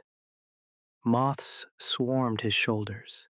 The captain's armband was removed, and the boy who once cried in 2004 cried again. But this time, he rose. He returned, not to the field, but to the sidelines, pacing, barking instructions, arm around teammates, side by side with Fernando Santos, coaching every moment. In extra time, with the stadium on edge, Eder struck from distance. Goal. Portugal led. They held on. 1-0. Portugal were European champions. Ronaldo sprinted onto the field, tears streaming, smile radiant. He lifted the trophy high, draped in the national flag. He hadn't finished the match, but he had led them there, through every match, every press conference, every moment of belief. This was his. I've cried many times, but never like this, he said. This is the happiest moment of my life. In the days that followed, Portugal welcomed him home like royalty. Parades, honors, the Order of Prince Henry. Children waved flags, grandmothers wept. The boy from Madeira, who once cried in defeat, had returned in triumph. He had given them something more than a trophy. He had given them a story of redemption. But he wasn't done. In the 2018, he arrived at the World Cup in Russia with new fire. Against Spain, he delivered one of the greatest performances in World Cup history. A hat trick, left foot, right foot, and then a free kick in the 88th minute, curled perfectly into the top corner. He stood before the crowd, arms wide, chin high. The stage was his. Portugal 3, Spain 3. It was heroic. Though they were eliminated in the round of 16, Ronaldo had reminded the world. His magic remained. Then came the 2019, a tournament many overlooked. The inaugural Nations League. Portugal hosted the finals. In the semi-final, Ronaldo faced Switzerland and scored a hat trick. The third, a bending late strike that left defenders motionless. In the final, Portugal beat the Netherlands. Another trophy, another Ronaldo moment. This time, no injury, no asterisks, just victory.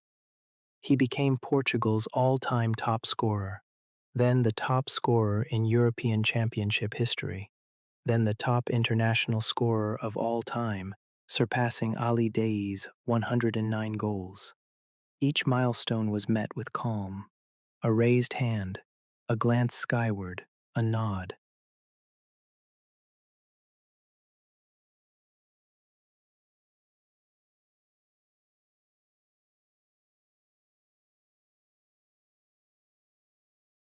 As if he already knew. By 2021, he had scored over 110 goals for his country, more than 180 appearances, 2 international trophies, countless moments. But more than numbers, he had changed how Portugal saw itself.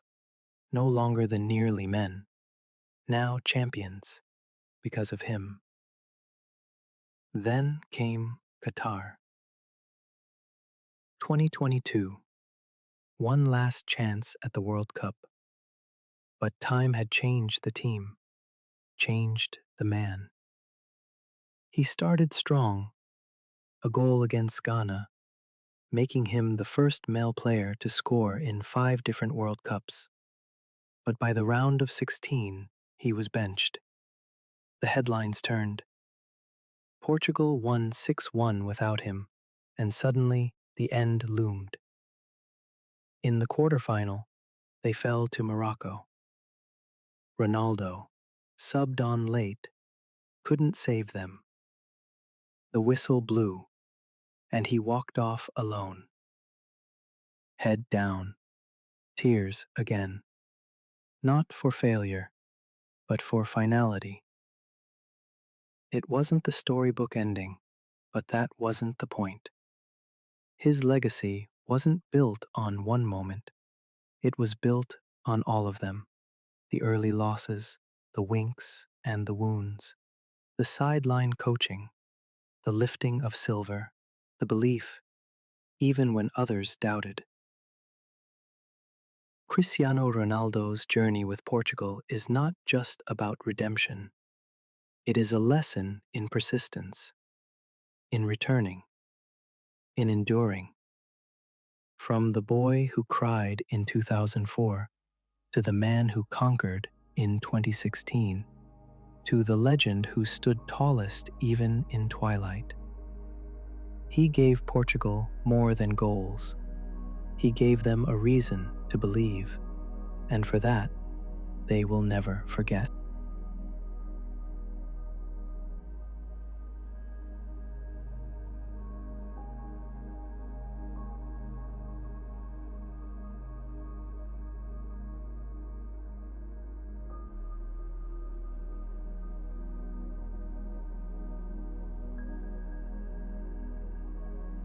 The global icon.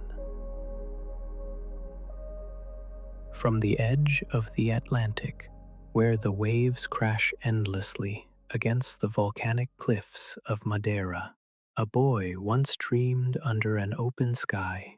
No cameras, no spotlight, just a tattered ball, a patch of earth, and a fire that burned too bright for the island to contain. Cristiano Ronaldo's story began not in stadiums, but in silence, in early morning sprints up cobbled streets, in makeshift goals between laundry lines, in a kitchen where money was counted carefully and dreams were spoken quietly. Before the roar of the Bernabeu, before the billions of screens, before the weight of nations, there was a boy, and that boy became a symbol, not just of greatness, but of possibility. Wherever greatness walks, the world follows, and no one walked with more intent, more clarity than Ronaldo. He did not merely play football, he forged it into a brand, into a message, into a living sculpture of ambition. Every muscle spoke of discipline, every movement a study in repetition.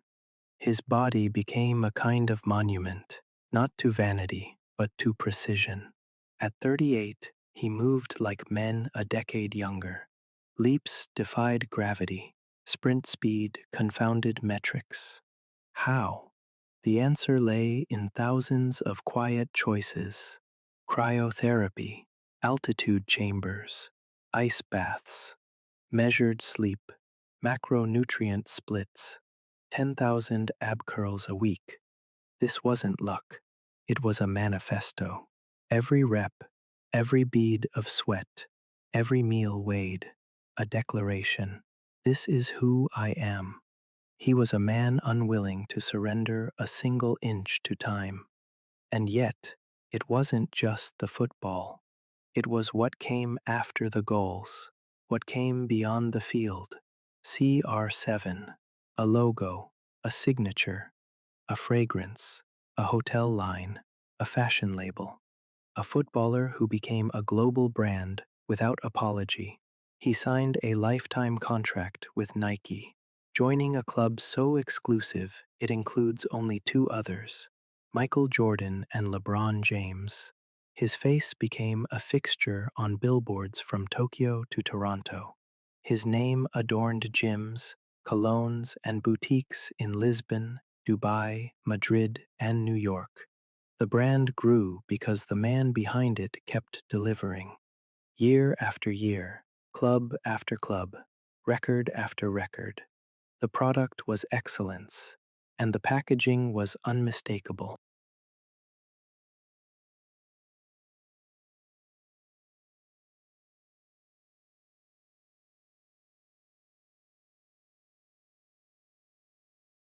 By 2025, Ronaldo was no longer just a footballer. He was the most followed person on Instagram, over 600 million people, more than most countries, more than any politician, more than any artist. A single photo of his family could gather tens of millions of likes. A training video, a clip of a goal, echoed across every platform within seconds. And yet, the paradox deepened. For all his visibility, Ronaldo remained, in some ways, deeply private. He controlled the message, rarely gave interviews without purpose. His life was curated, but authentic in its own rhythm. Moments of gratitude, scenes of training, glimpses of fatherhood, rare tears, frequent pride. He did not belong to one country. He belonged to everywhere. In playgrounds in Lagos, kids shouted "Siu" before kicking worn balls between sticks. In alleyways in Jakarta, they mimicked his celebration after scoring into crates. In barbershops in Mexico City, his face was etched onto walls beside saints and superheroes. In Paris, Seoul, Nairobi, his name meant possibility, because Ronaldo stood not just for success, he stood for self-creation. The boy from the island had built himself, not in quiet genius, but in loud, defiant work. He was the result of 10,000 mornings that others slept through. He was ambition turned into silhouette. In a world addicted to spectacle, Ronaldo gave them what they craved. The goals were thunderous, the celebrations unforgettable, the physique carved, poised, immortal in statues and ads, the charisma electric, sometimes brash, always compelling. There were critics, of course. Some said he posed too much, that he cared too deeply about image, that he wasn't humble, that he celebrated alone. But Ronaldo never pretended to be modest. He never played the part of the reluctant hero. He wanted to be the best. He said it. He meant it. He pursued it every day. In his world, ambition was not a sin. It was a virtue. And behind it all, there was philanthropy, quiet, often unannounced. Ronaldo donated millions to cancer centers, paid for surgeries, supported children's hospitals, funded disaster relief. He was a frequent blood donor, never tattooed, in part for that reason. He didn't need credit, he just did the work. Because he remembered where he came from. Because the boy in Madeira still lived inside the man with mansions.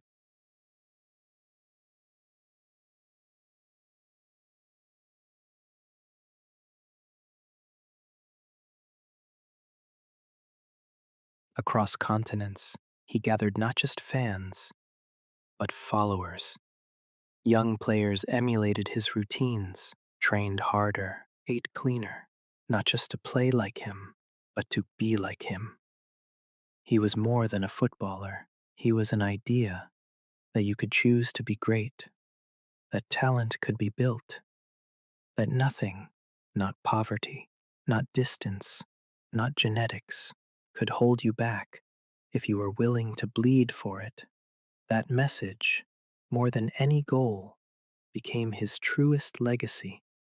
And so the legend grew, because unlike Pelé, Maradona, or Zidane, Ronaldo was born into the digital age.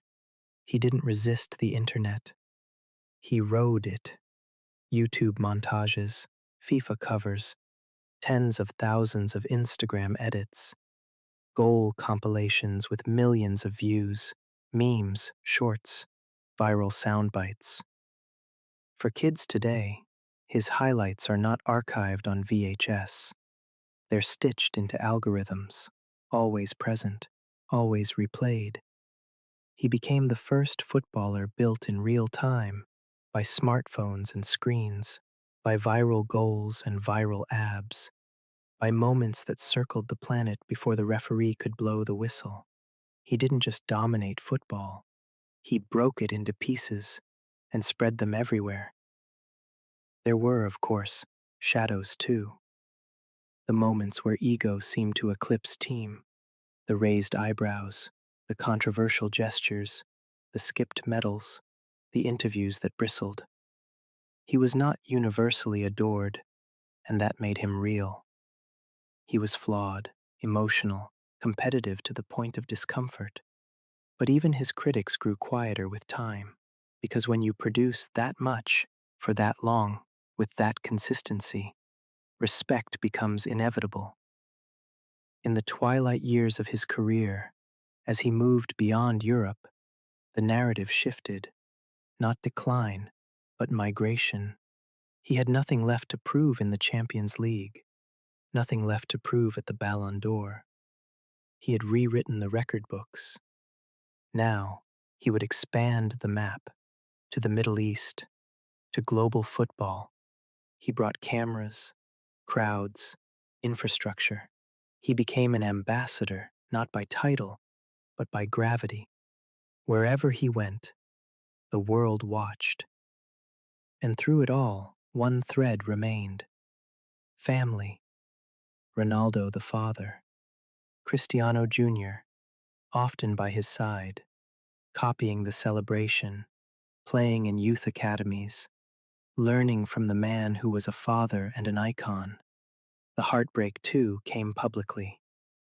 In 2022, Ronaldo and his partner lost one of their newborn twins.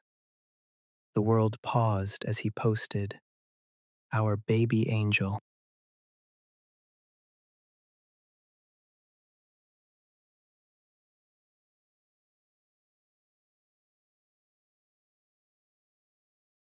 It was a rare glimpse into pain, and it reminded the world, beneath the sculpted chest, the perfect jawline, the legacy was still a man, not immune to grief, but strong enough to share it. And what, in the end, do we make of it? What does it mean to be Cristiano Ronaldo? It means legacy that breathes. It means ambition with a name. It means 1,000 boys shouting "Siu" into the night sky, believing that if they train hard enough, run far enough, dream long enough, they too can rise. Ronaldo changed football, but more than that, he changed people. Some players are remembered for trophies, others for moments, but the rarest, the ones who transcend, are remembered for how they made us feel. Ronaldo made us feel alive.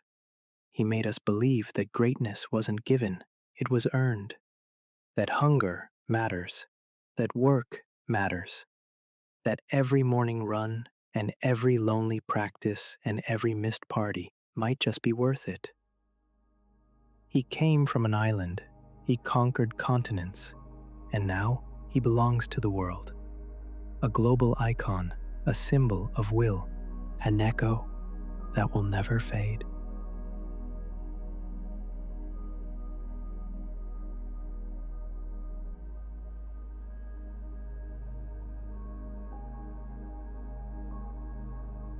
The Return and the Reinvention. In the summer of 2018, the Bernabeu fell quiet. Cristiano Ronaldo, the man who had defined a golden age at Real Madrid, was leaving. Not for retirement, not for rest, but for something few could have imagined. Turin, a new league, a new language, a new challenge. He had conquered England, he had ruled Spain. Now he would test himself in the tactical crucible of Italian football. in the black and white of Juventus. He was 33. Most players at that age slow down, settle, reminisce. But Ronaldo wasn't most players. He never had been. The arrival in Italy. Juventus fans filled the streets when he arrived. They chanted beneath hotel balconies. They lined the training grounds. They greeted him like royalty, and he returned their affection with certainty. I am here to make history. The €100 million move was more than a transfer. It was a statement from Juventus, from Ronaldo, from the sport itself. The Serie A, once fading in the modern spotlight, suddenly glowed again. Italian football, long known for its defenses, found itself face to face with the most relentless forward of his generation. 2. Rewriting records, silencing doubt. Critics questioned the move. Would he adjust to a slower league? Could he shine without Madrid's Galacticos? Was this the beginning of decline? Ronaldo answered, not with words, but with goals. 21 goals in his first Serie A season, 31 in the second, 29 in the third, winning the Capocannoniere, Italy's Golden Boot. He became the fastest Juventus player in history to reach 100 goals across all competitions. He scored in 11 consecutive Serie A matches, equaling a league record. And he did it not with youth, but with wisdom. The explosive winger had evolved into a lethal finisher. No wasted movement, no unnecessary flair, just efficiency, just instinct, just results. 3. The European chase. But Ronaldo hadn't come just for domestic titles. He came for Champions League glory, to deliver Juventus their long-awaited crown. And in March 2019, in one of the most iconic nights of his career, he nearly did. Down 2-0 on aggregate to Atletico Madrid in the round of 16, the critics circled. Ronaldo stepped forward, eyes blazing. Hat trick. 3 goals, 1 night, 1 solo rescue mission. He roared to the crowd, pounding his chest.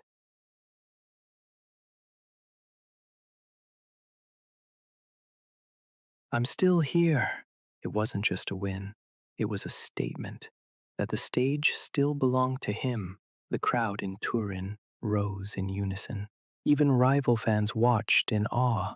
It was the kind of performance that becomes a statue, not just a memory. Though the Champions League trophy eluded him at Juve, nights like that reminded the world of his enduring fire. The evolution of a leader. At Juventus, he became something quieter, an elder statesman.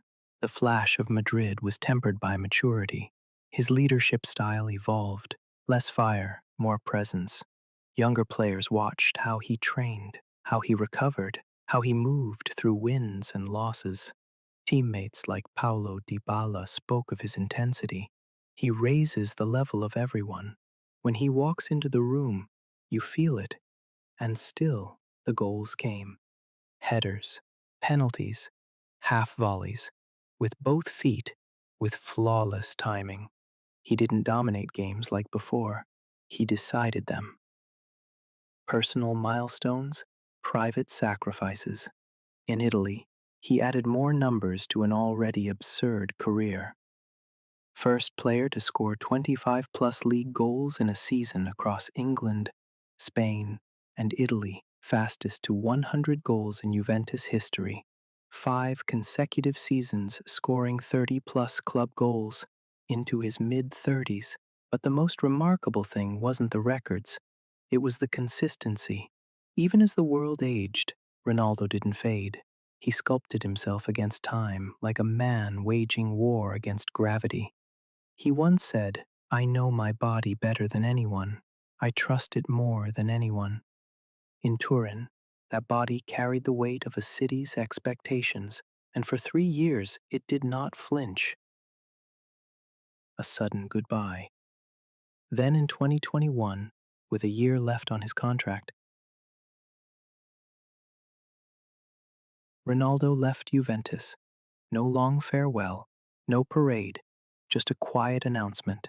He was returning to where it all began, Manchester United. The homecoming, the world tilted. It had been 12 years since he left Old Trafford as a wiry phenomenon. Now, he returned a global icon with statues in wax museums and skyscrapers in his name.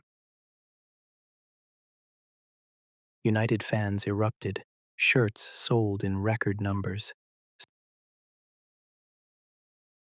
Social media crashed. Former teammates rejoiced. In his second debut, he scored twice. Old Trafford trembled. The dream was alive again.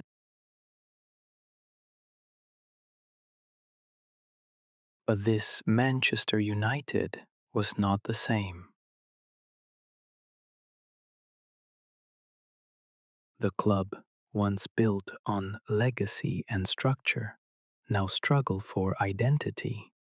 Managers came and went. The squad was talented but fragmented. Expectations were sky high. The team inconsistent. And yet, Ronaldo delivered.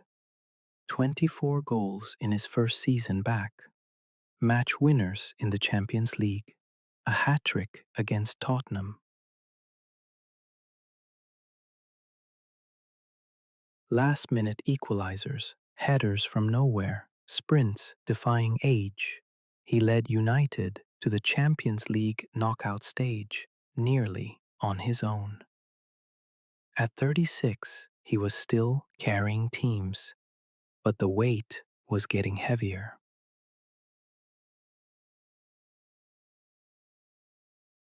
9. The Piers Morgan interview. Then came the fracture. In late 2022, Ronaldo sat for an interview with Piers Morgan, a conversation that would shake the club to its core. He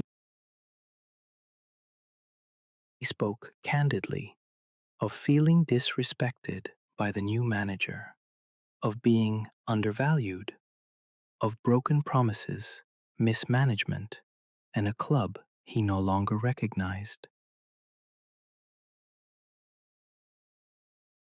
I love Manchester United, but the people running it, I don't feel the same passion. The interview was polarizing. Some applauded his honesty. Others called it betrayal. The outcome was swift. Manchester United terminated his contract.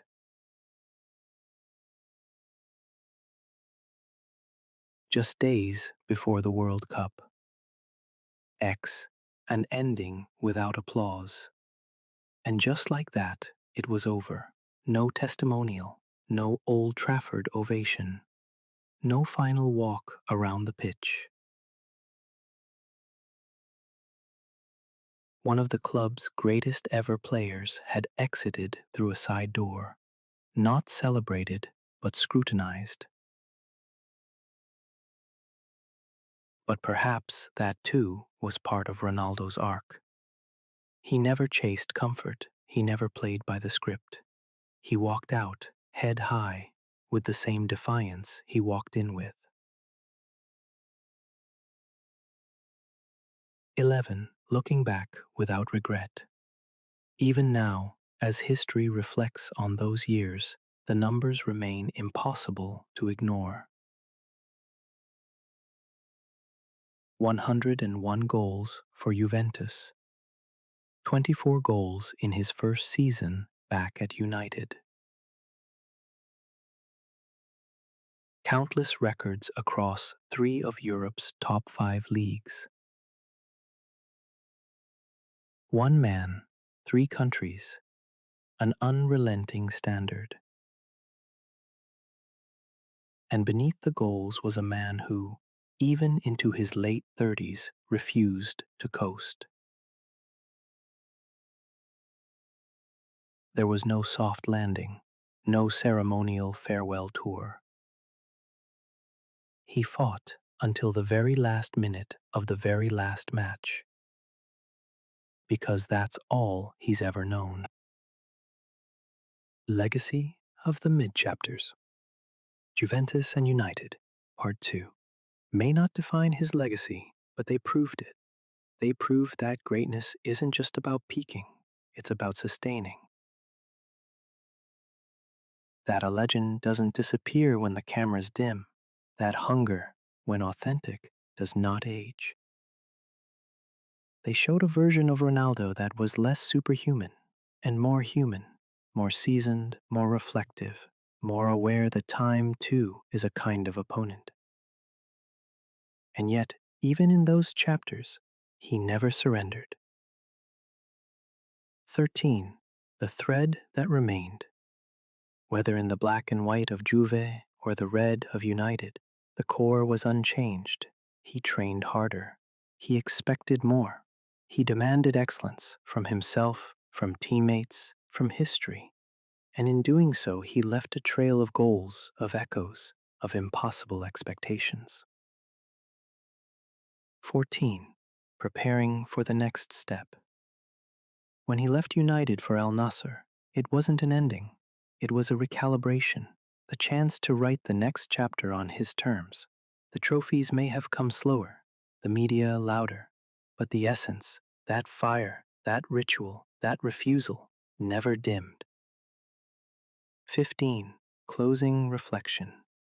From Madrid to Turin, from Manchester to Riyadh, the map of Ronaldo's career reads like a constellation. Some stars burned brighter, some faded faster, but together they form a shape only he could carve. In Juventus, he refined. In Manchester again, he returned. And through it all, he remained himself, not chasing applause, chasing purpose.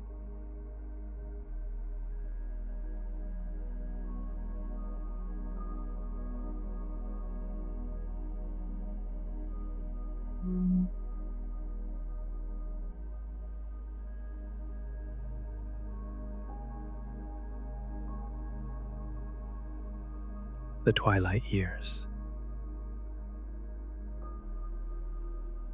The sun never truly sets on legends. It simply shifts, growing softer, more golden. And in that gentler light, something else emerges. Not just the story of a footballer, but the story of what it means to endure.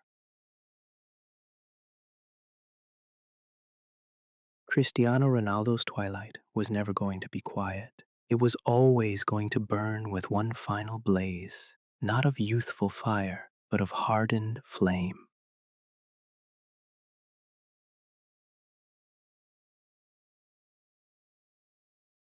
One. The final fracture.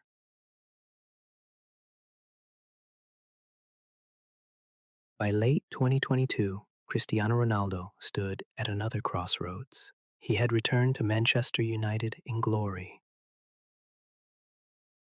but now found himself isolated, benched, questioned.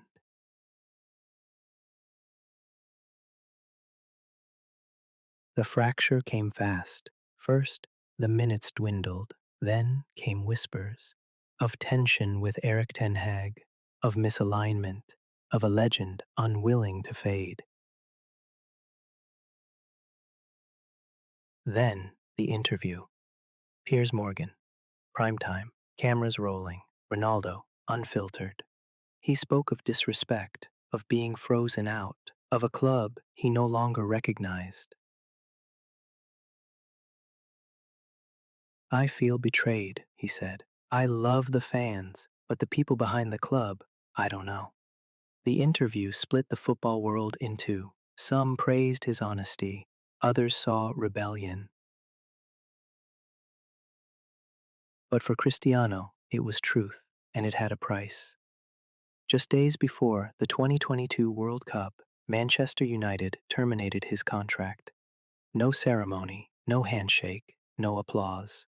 The door closed, not with a bang, but a cold click.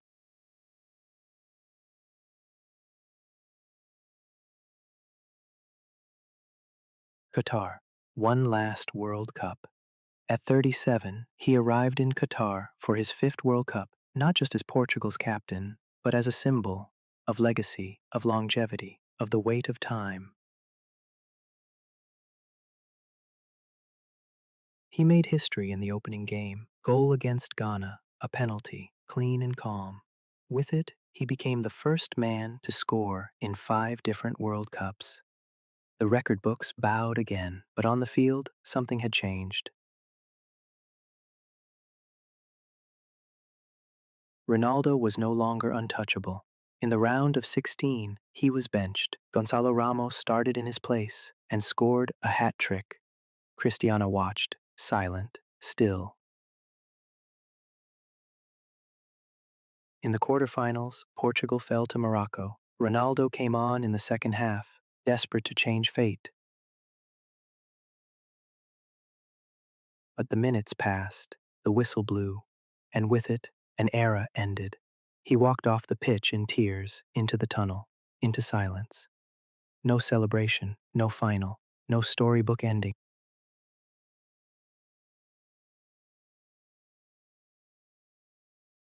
And then the world turned again. On December 30th, 2022, Cristiano Ronaldo signed with Al Nassr. A move not just to a new club, but to a new continent, a new culture, a new mission. The deal was monumental, over 200 million euros per year, including commercial and ambassadorial rights. The most lucrative contract in football history. But for Ronaldo, it was about more than money. "I've won everything in Europe," he said. "It's time to grow football somewhere else." Critics called it a retirement plan. Skeptics called it a step down. But once again, Ronaldo would turn judgment into fuel.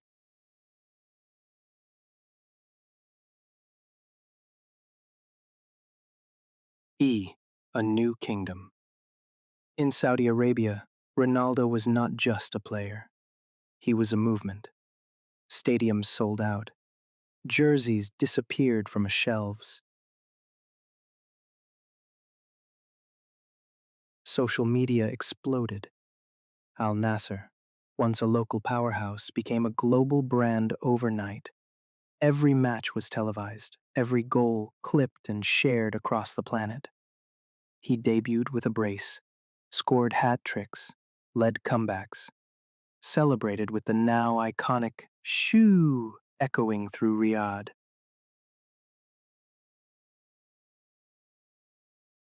But more than the goals, it was the presence.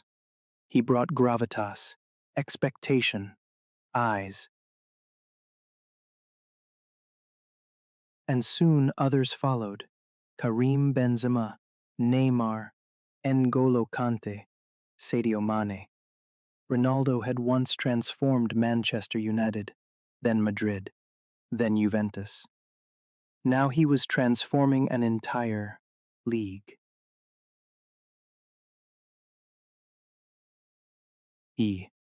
The Saudi Pro League had long been respected regionally, but with Ronaldo, it became global. Sponsorships surged. Broadcast deals were renegotiated.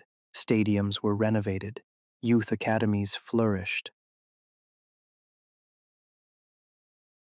His presence alone sparked a reimagining of Middle Eastern football. Saudi Arabia launched bids for major tournaments.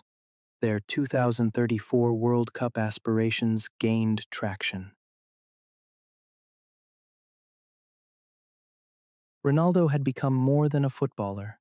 He was now a catalyst for a continent's dream. And through it all, he kept delivering. Goals from distance, headers with impossible hang time, Moments that reminded the world the fire still burned.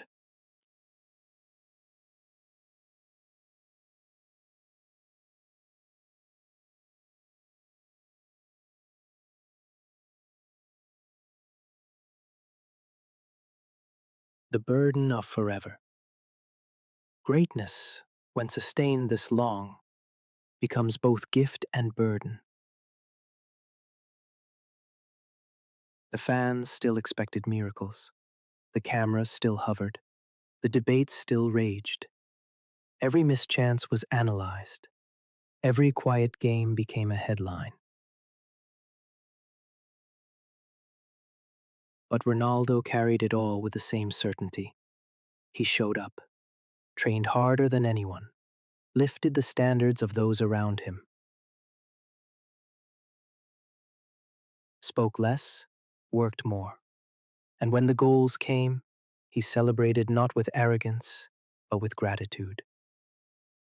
The Sioux had become a ritual, not of conquest, but of continuity.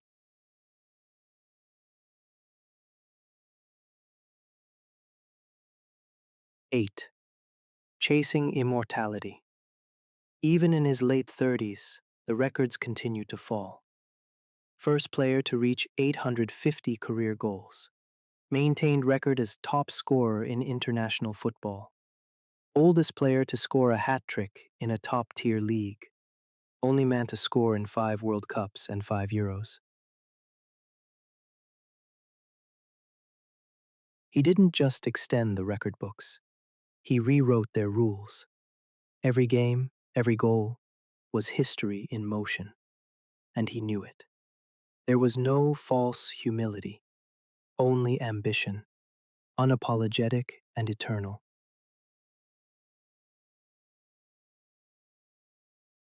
9.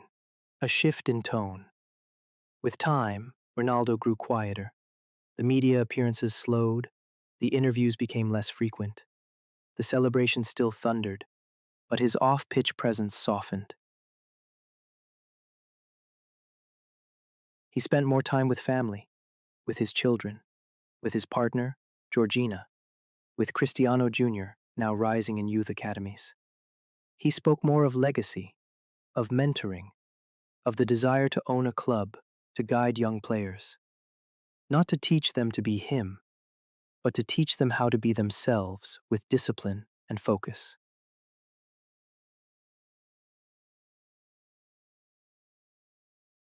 X, the weight of time. And still he played, while others retired, while peers moved to the sidelines, while generations shifted. Cristiano Ronaldo kept putting on the boots, kept lacing up, kept chasing. Because for him, the game was never about applause. It was about identity. He once said, "Football gave me everything. I owe it my all until the very end." And that's what he gave. Not just his prime, but his twilight. Not just his skill, but his spirit.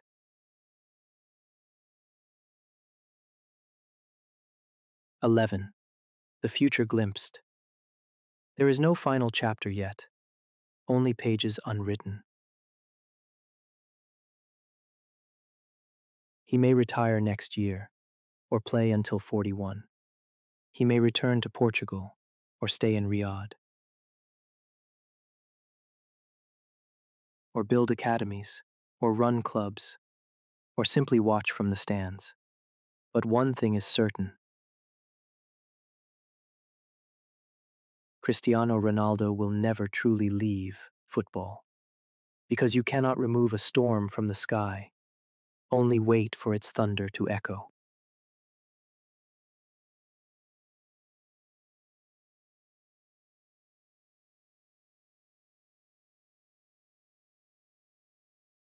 The final walks.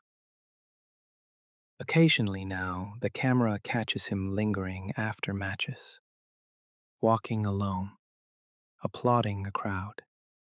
eyes scanning the field he once dominated, not in sadness, but in appreciation of the journey, of the struggle, of the boy from Madeira who became the man the world couldn't ignore. Closing light.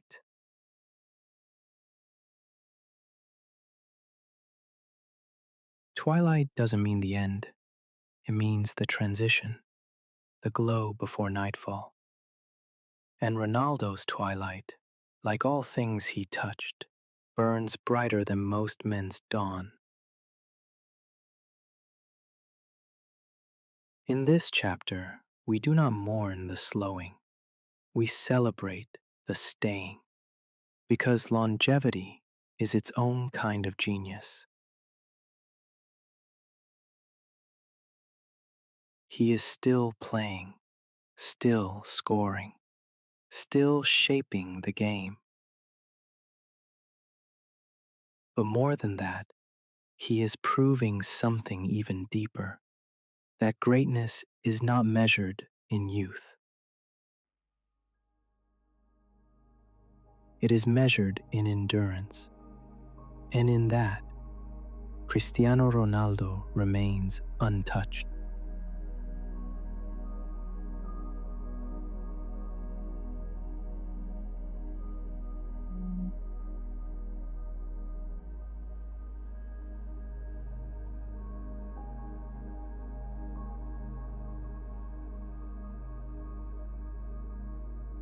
Legacy in motion.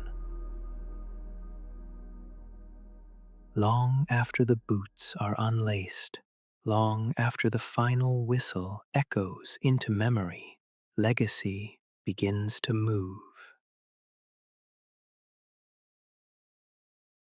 Not in the roar of stadiums or the sparkle of trophies, but in quieter places, on empty pitches, in the minds of children,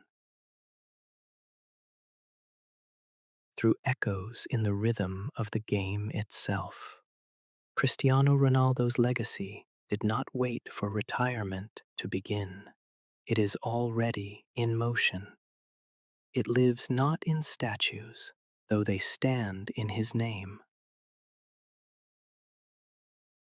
It lives not only in records, though they are many. It lives in the way the world changed because he existed in it. The way football reshaped itself around a singular, relentless force of will. The global icon, reimagined. He is more than a name, he is a symbol. In Portugal, he is a national treasure. The boy from Madeira, who carried a country's hope on his back and brought them continental glory. In England, he is a legend, reborn. The prodigy who dazzled in Manchester red before returning as a warrior in his twilight.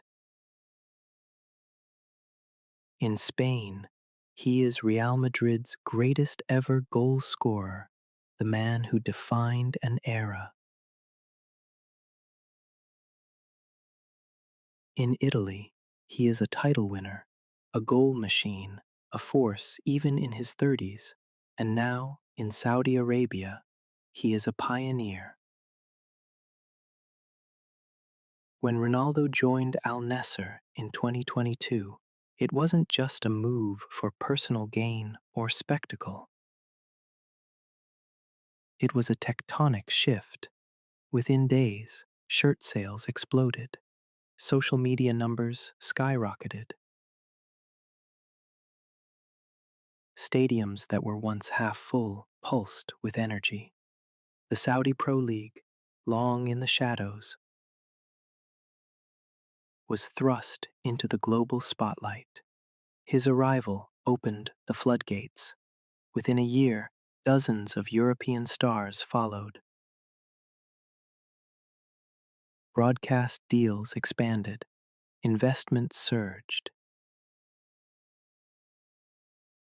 And just like that, the footballing map grew larger because Ronaldo walked into a new frontier and made it feel like center stage.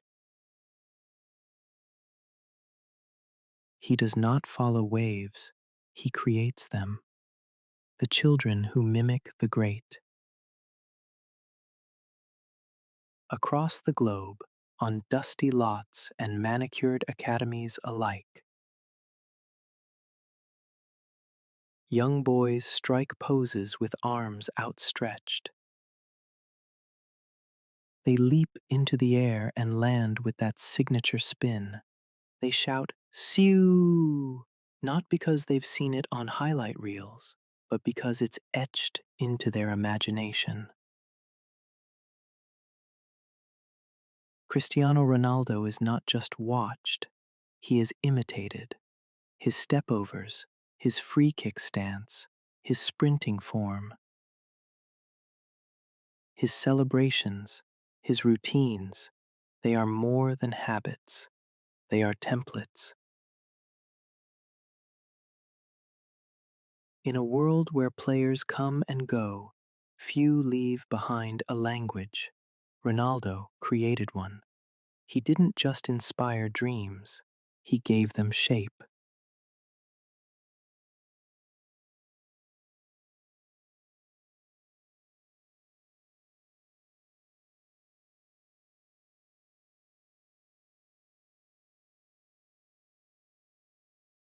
A generation of athletes, from teenagers to pros, have pointed to him as the reason they began,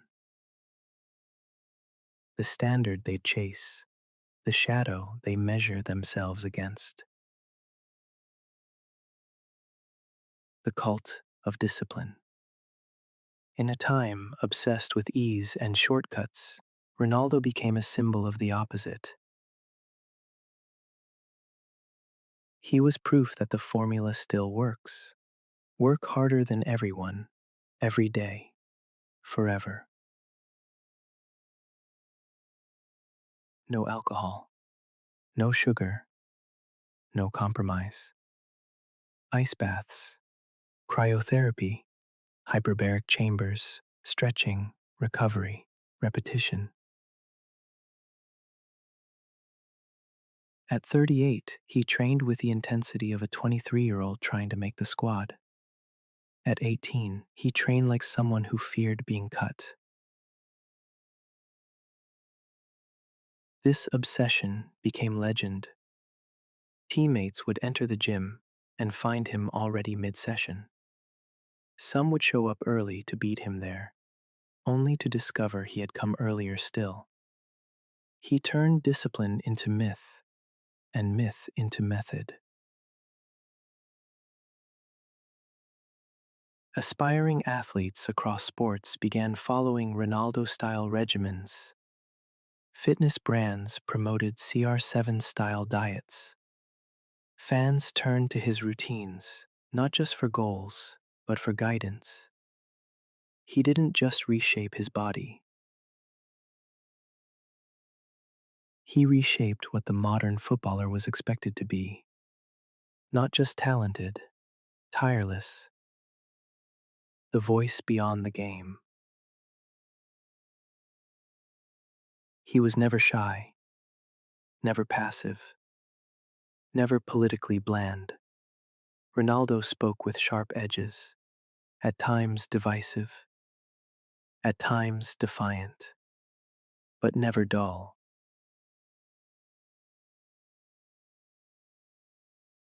When he walked into a Euro 2020 press conference and removed a Coca-Cola bottle from view, replacing it with water, the company lost billions in market value in a day.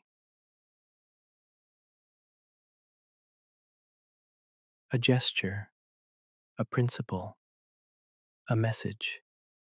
He understood the power of the platform, and he wielded it. He spoke against poor standards, against lack of ambition, against complacency. Whether in clubs, teammates, or infrastructure, some saw arrogance, others saw a refusal to settle. To young athletes, this became doctrine. Never apologize for wanting more. Demand excellence. Speak your truth. Hold the line. He was not always diplomatic, but he was always direct. And in that, he became a voice, raw, unscripted, and uniquely his own. The teammates who remember legacy isn't built only in headlines. It's built in dressing rooms, in training sessions, in quiet acts noticed only by those who shared the journey.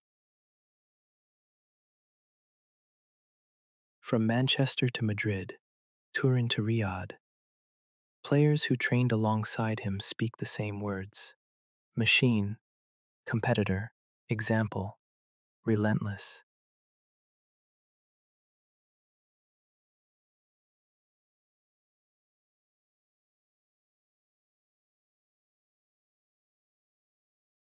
He didn't demand less of others, but only because he never demanded less of himself. And in those locker rooms, he lifted standards. He forced others to sharpen. Some resented it, most respected it, all remembered it.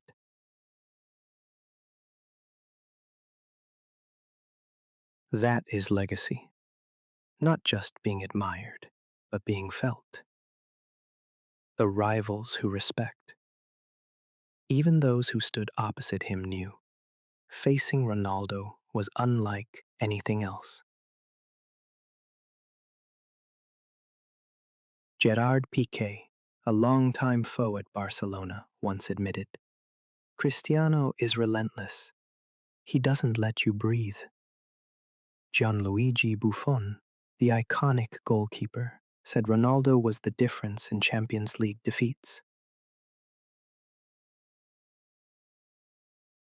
Diego Simeone called him the best header of a ball I've ever seen. Zlatan Ibrahimovic, never shy himself, acknowledged Ronaldo's unwavering consistency as admirable. And Lionel Messi, the man forever linked to him, offered perhaps the most telling quote: Cristiano is a special player. We've pushed each other for many years. He made me better. Rivalry is temporary. Respect, earned honestly, lasts longer. The impact on nations. Portugal is not a traditional superpower in football's history. Before Ronaldo, their greatest legacy was Eusebio and the near miss of 2004. But with Ronaldo, Portugal became feared, expected, a contender. He led them to their first major trophy at Euro 2016, captained them to victory in the inaugural UEFA Nations League, became the highest goal scorer in international men's football. Over 125 goals for his country. But more than that, he changed their identity. Portugal became a nation that believed, and across the world, from Africa to Asia, Latin America to the Middle East, players from lesser-known countries saw Ronaldo and thought, greatness is possible. Even if you don't come from football royalty, even if you're not born in the golden cities, Ronaldo was proof that origin is not destiny. The shift in expectations.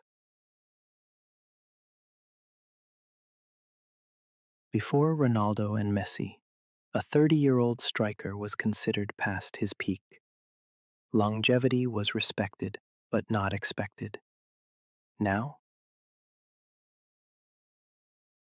players train longer, eat cleaner, study harder, Seek edges in recovery and mental focus. Because Ronaldo didn't just play into his late 30s, he remained elite, productive, hungry. He shattered the expiry date. Today, the term aging player has evolved. 33 is no longer decline. 35 is no longer farewell. The bar moved, and Ronaldo helped raise it. He did not just play the game, he stretched its limits.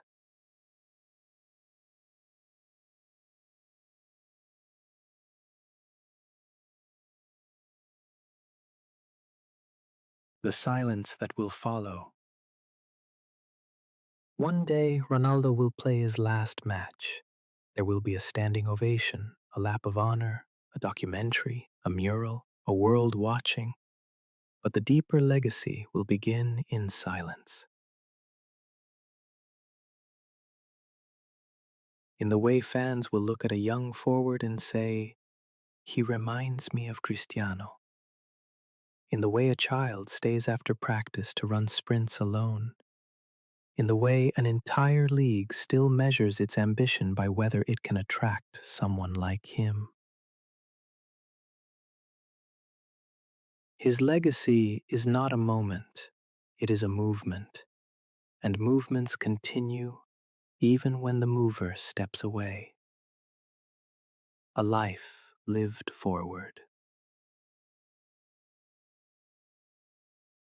He will be remembered for the goals, for the trophies, for the records and rivalries, but also for the stare before a penalty,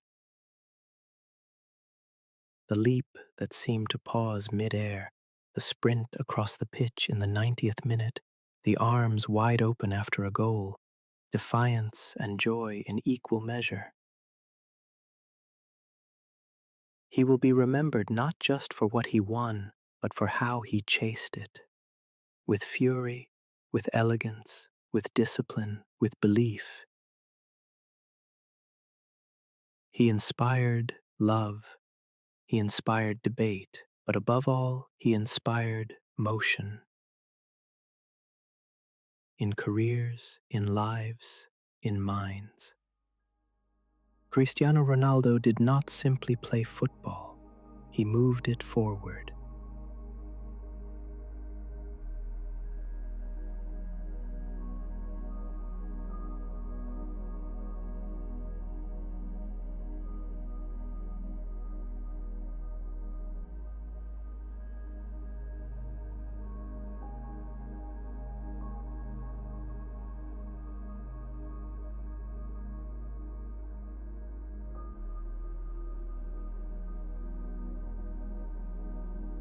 In his own words, beginnings. I'm living a dream I never want to wake up from. I was born poor, but I didn't stay poor. When I was a kid, I had a dream to become the best footballer in the world. I believed it, always. My father was the kit man. He used to carry the balls and the nets. I used to watch the older boys and tell myself I would play like that one day. I never imagined how far it would go. The hardest part wasn't the training, it was leaving home at 12 years old. My family was everything. I cried almost every night, but I knew I had to go. 2. Work. Talent without work is nothing. If you think you're perfect already, then you never will be. There's always something to improve. I train to be the best. I don't train to be second or third. I don't chase records. Records chase me. Your love makes me strong. Your hate makes me unstoppable. I don't want to be compared to anyone. I'd like to impose my own style of play and do the best for myself and for the club here. I'm not a perfectionist, but I like to feel that things are done well. More than that, I feel an endless need to learn, to improve, to evolve. 3. Discipline. There is no shortcut. You have to dedicate yourself 100%. I don't drink, I don't smoke, I sleep early, I eat clean. That's not sacrifice. That's my choice. Why would I need to party when I can score goals? I know my body. I know what I need. Every detail matters. People say I have an incredible body, but they don't see the work. I've built it. I've protected it. I treat it like a weapon. If you don't believe you are the best, then you will never achieve all that you are capable of. 5. Pressure. Pressure? Pressure is working in the fields to feed your family. This is just football. I play with my heart. That's why I feel everything: joy, anger, pain. I don't hide it. When you are on top, people want to see you fall. That's the price of greatness. Criticism doesn't affect me. I know who I am. I know what I've done. People don't know the real Cristiano. They think they do, but only a few truly see. 5. Sacrifice. Sometimes I wonder if it was worth it. The nights alone, the time I missed with my family. But then I remember, I chose this life. I missed birthdays, weddings, moments with my children. That's the price. But I gave everything to the game. Everything.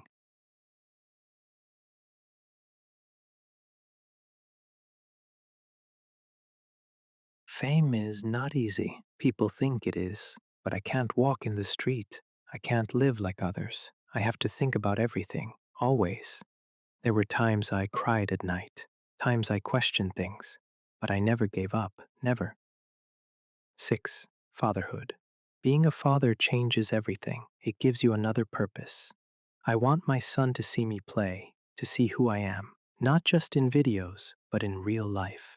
My kids give me strength. They keep me grounded. They remind me what matters most. I've lost people I love, my father, my son. Life is not just goals and trophies. It's love, it's time, it's family. 7. Glory. Winning is in my blood. I don't know how to play without wanting to win. I've won everything, but I still want more. Champions League, Ballon d'Or, Euro 2016. I remember every moment. But the feeling? It's never the same. Every time it's new, like the first. I didn't come this far to be remembered as good. I came to be remembered as the best. It's not luck, it's work, always. 8. Rivalry. Messi pushed me, and I pushed him. It was beautiful. People talk about rivalry, but for me, it was motivation. I wanted to be better every year because of him. We shared the stage for 15 years. That's not coincidence, that's respect. There will not be another rivalry like ours. I think people understand that now. 9. Regret. I'm not perfect. I've made mistakes. I've said things I regret, but I've always tried to be honest. Leaving Manchester United hurt, but sometimes you have to do what's right for you. I miss my father. He never saw me win the Champions League. Never saw my children. That's a pain I carry. People see the goals, they don't see the cost. 10. Endings. I know I can't play forever, but I still feel strong. I still feel hungry. Retirement? It will come, but not yet. Not while I can still compete. Not while I can still make a difference. I want to leave on my terms, standing tall. That's always been the way. I think about the final game sometimes, what it will feel like, what I'll remember, but I don't fear it. When I leave, I'll leave with peace. I gave everything. 11. Legacy. I don't want statues. I want to be remembered by the people who watched me. I want kids to look at me and believe that anything is possible, even if you come from nothing. I changed the game. I changed how people train, how they think. That's legacy. If they remember me as the best, good. If not, I still did it my way. I don't chase history. I write it. 12. Stillness.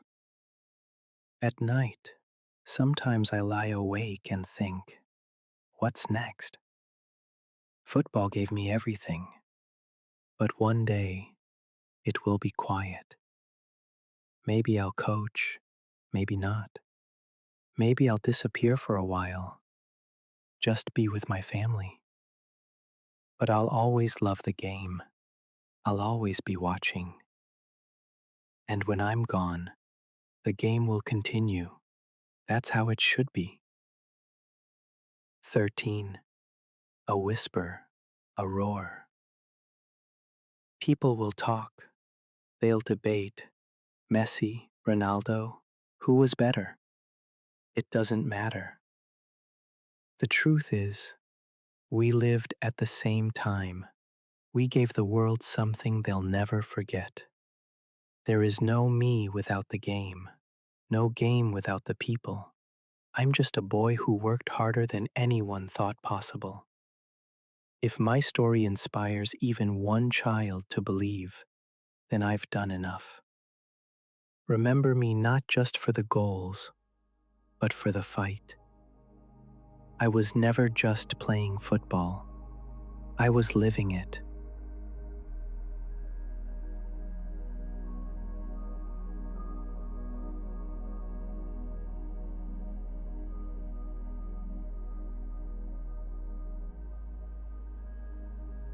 Numbers behind the magic. In the end, all that remains is memory and numbers. And though memories soften, numbers endure. They do not blink or bend or forget. They remain, stone markers of a journey once made by a man who outran time. Cristiano Ronaldo was never just a footballer. He was an equation, an algorithm of ambition, a formula of force, movement, precision, repeated until perfection cracked open and spilled gold. The numbers tell his story, but to see them alone is not enough. You must feel their weight. I, the goals, mountains without shadows, all-time career goals, club plus country, 895 official goals as of 2025. No man in recorded football history has scored more. Real Madrid, 450 goals in 438 games. Manchester United, combined, 145 goals. Juventus, 101 goals. Sporting CP, 5 goals. Al Nassr, 60 plus goals and climbing. Portugal, 130 plus international goals, the highest ever by a male footballer. He scored goals with left foot, right foot, headers, hips, knees, from penalties, from free kicks, from counterattacks, scrambles, rehearsed patterns, and divine chaos. He scored in every minute of a football match, from the first to the 90th. He scored in multiple Champions League finals, 5 World Cups, 5 European Championships, and in every major tournament he entered. He scored in 20 consecutive seasons. He scored 50 plus goals in a calendar year on 6 occasions.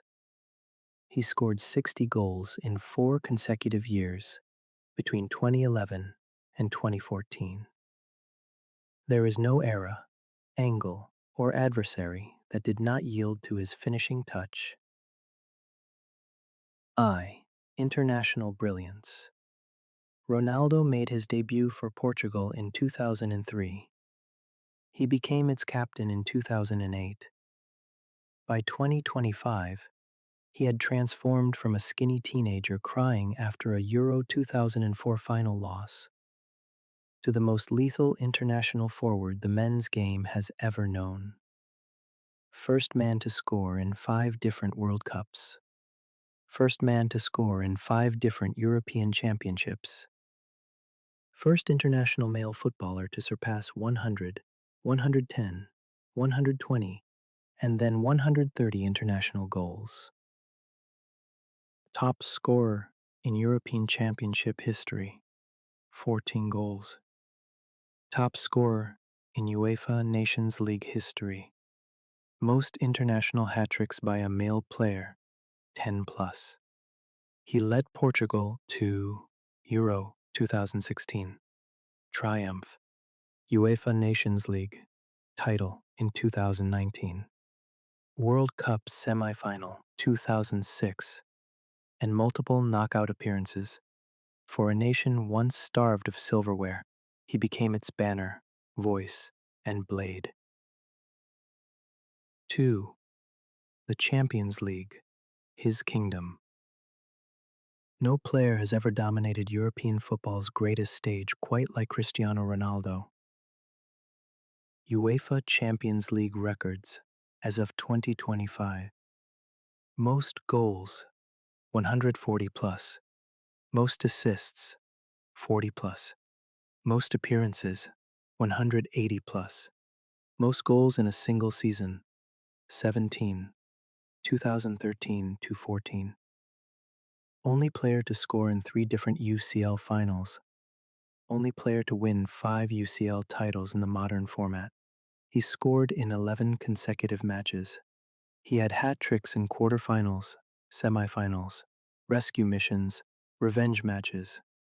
He haunted cities, Munich, Turin, Paris, Amsterdam. He broke hearts, Atleticos especially.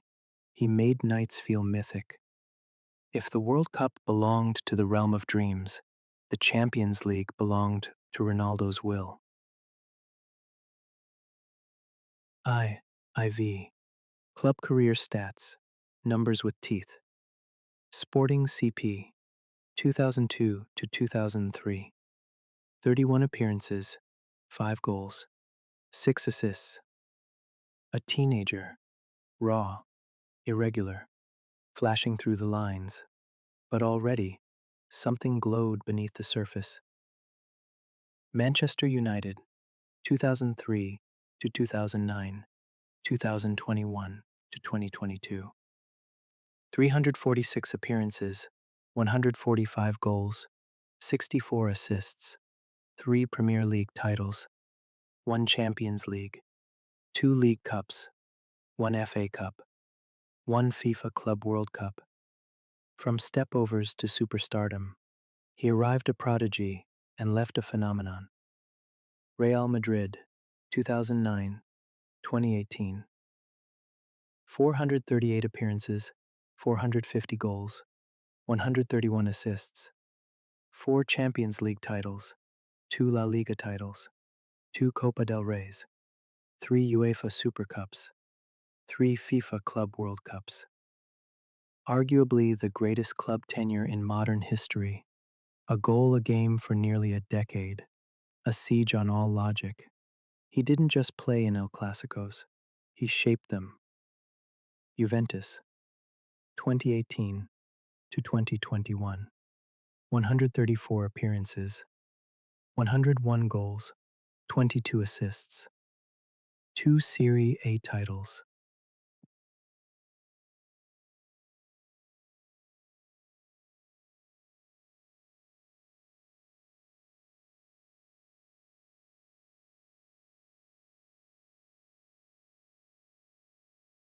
Juventus, 2018 to 2021. 134 appearances, 101 goals, 22 assists, 3,000 Serie A titles. 2017, Coppa Italia. 27, Supercoppa Italiana. 27, a test passed in a league where defenses rule. He made Italy his canvas, then moved on. Al Nassr, 2023 present. 60 goals and counting. Oldest player to score a hat-trick in Saudi League. League's biggest global signing. Pioneer for regional football expansion. V. Hat-tricks, races, and consistency. 65 plus career hat-tricks, most in modern football history. 100 and 400 plus braces, goals in 32 different countries, scored against over 180 different clubs and national teams, scored in every major international tournament he entered. He was not just prolific, he was reliable across time zones, languages, climates, systems. VI. Honors and trophies, the chest of glory. Total career trophies. Team. 34 major titles. 7 league titles. England, Spain, Italy. 5 UEFA Champions Leagues. 3 UEFA Super Cups. 2 Spanish Cups. 2 League Cups. 1 FA Cup. 2 Serie A titles. 2 Coppa Italias. 1 Euro 2016. 1 UEFA Nations League. 4 FIFA Club World Cups. He is the only player in history to win the domestic league title in England, Spain, and Italy, and be top scorer in all three. VI. Ballon d'Or and individual accolades. 5 Ballon d'Or wins. 2008, 2013, 2014, 2016, 2017. 3 UEFA Best Player in Europe awards. 4 European Golden Shoes. FIFA Puskás Award. 2009. Named to FIFA Pro World 11 15 times. La Liga Best Player. Premier League Player of the Season. Serie A MVP. Most goals in a single Champions League campaign. 17. Most appearances in UEFA Team of the Year. The world did not just admire him. It recognized him. Repeatedly. Relentlessly. 8. Physique and longevity. The laboratory of Ronaldo. Played elite-level football into age 39. Maintained sprint speed over 32 kilometers hour into late 30s. Reported body fat percentage under 7%. Vertical leap comparable to NBA forwards. Muscle recovery rate studied by sports scientists. Known to train up to 5 hours a day in off-season. Slept in cycles. 5 by 90-minute naps instead of 1 long sleep. Obsession with hydration.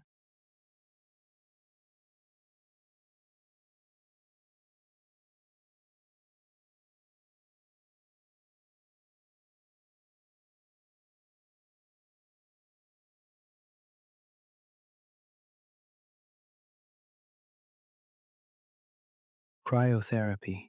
Micro rest cycles. His body was not simply gifted, it was engineered. Meal by meal, lift by lift, stretch by stretch. He built a temple from willpower and guarded it like a fortress.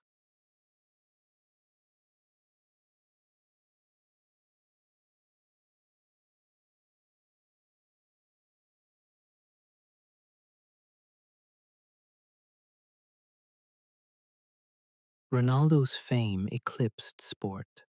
He became a cultural symbol of perfection, discipline, achievement. He turned a name into a brand into an empire into a legacy. X. Legacy. What the numbers mean. But statistics are not soul.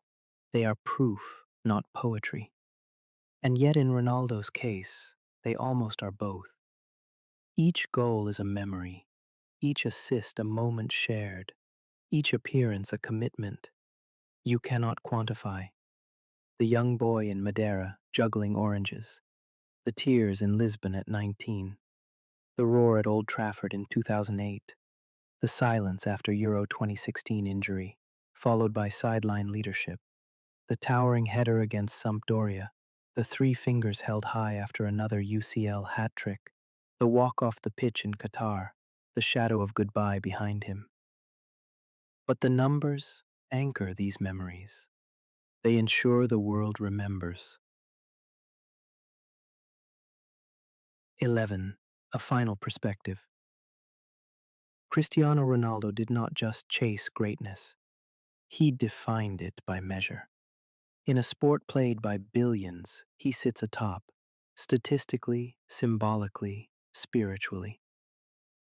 He made excellence normal. He made 40 goals a season expected. He made longevity fashionable. He made discipline cool. His rivals came and went. Injuries came and healed. Critics came and fell silent. But his numbers stood and still stand. If Messi was the artist, the silent song of the soul, then Ronaldo was the architect, chiseling greatness with cold hands and furious grace. The numbers are his blueprint, the stats, his script: 895 goals, 34 trophies, 5 Ballon d'Ors, 100% for Portugal. One man, not imagined, not exaggerated, counted.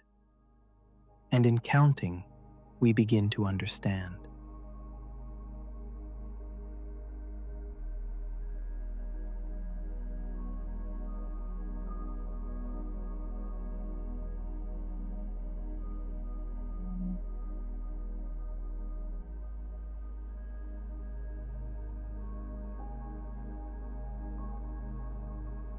The echo that remains.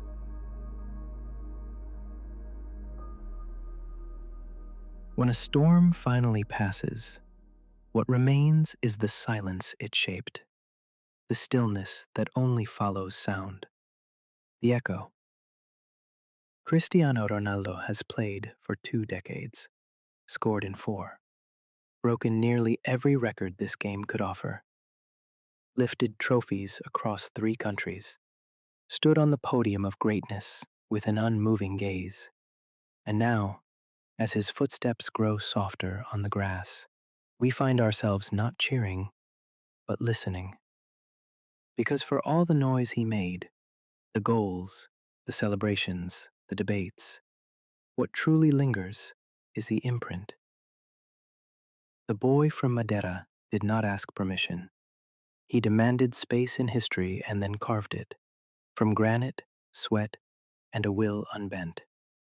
And what a story he gave us. From Lisbon's youth pitches to Manchester's roars, from Madrid's white-hot spotlight to Juventus's calm precision, from a late return to United to a bold dawn in Saudi Arabia, from heartbreaks in Portugal's red to moments of sublime redemption. Every chapter was a declaration. I am still here. I am still rising. Now, perhaps for the first time, he doesn't need to. Not because he's done, but because the mountain has already been climbed, and he stood at its summit for longer than most could dream. He redefined what it meant to be great, not just for a moment, not just once, but relentlessly, week after week, season after season, year after year. And still, he is not gone. He still runs, still scores, still shows up to training before anyone else. But something in the rhythm has changed. Not slower, just quieter, as if even he now hears the echo more than the cheer. That's the thing about legacy. You can't see it, you can't touch it, but you feel it everywhere.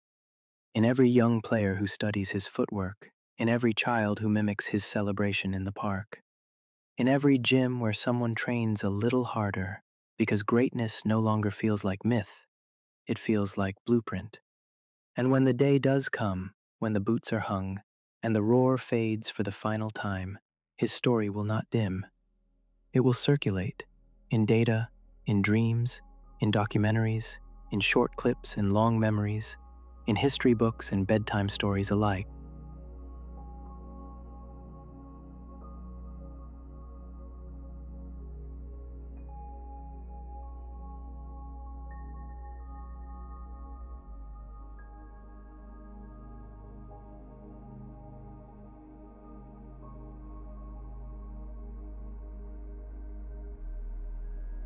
And now, As you lie still in the hush of the night, let the story settle. Softly, the goals, the glory, the years that passed like chapters turned by the wind. Let the journey of a man who never stopped climbing remind you of what's possible, not just in football, but in will. Cristiano Ronaldo may someday walk off the pitch for good, but this echo will remain through time, through record, through every quiet heart that dreams louder in the dark. Thank you for joining us on this journey. Until next time, sleep well and let the echoes of the pitch carry you onward.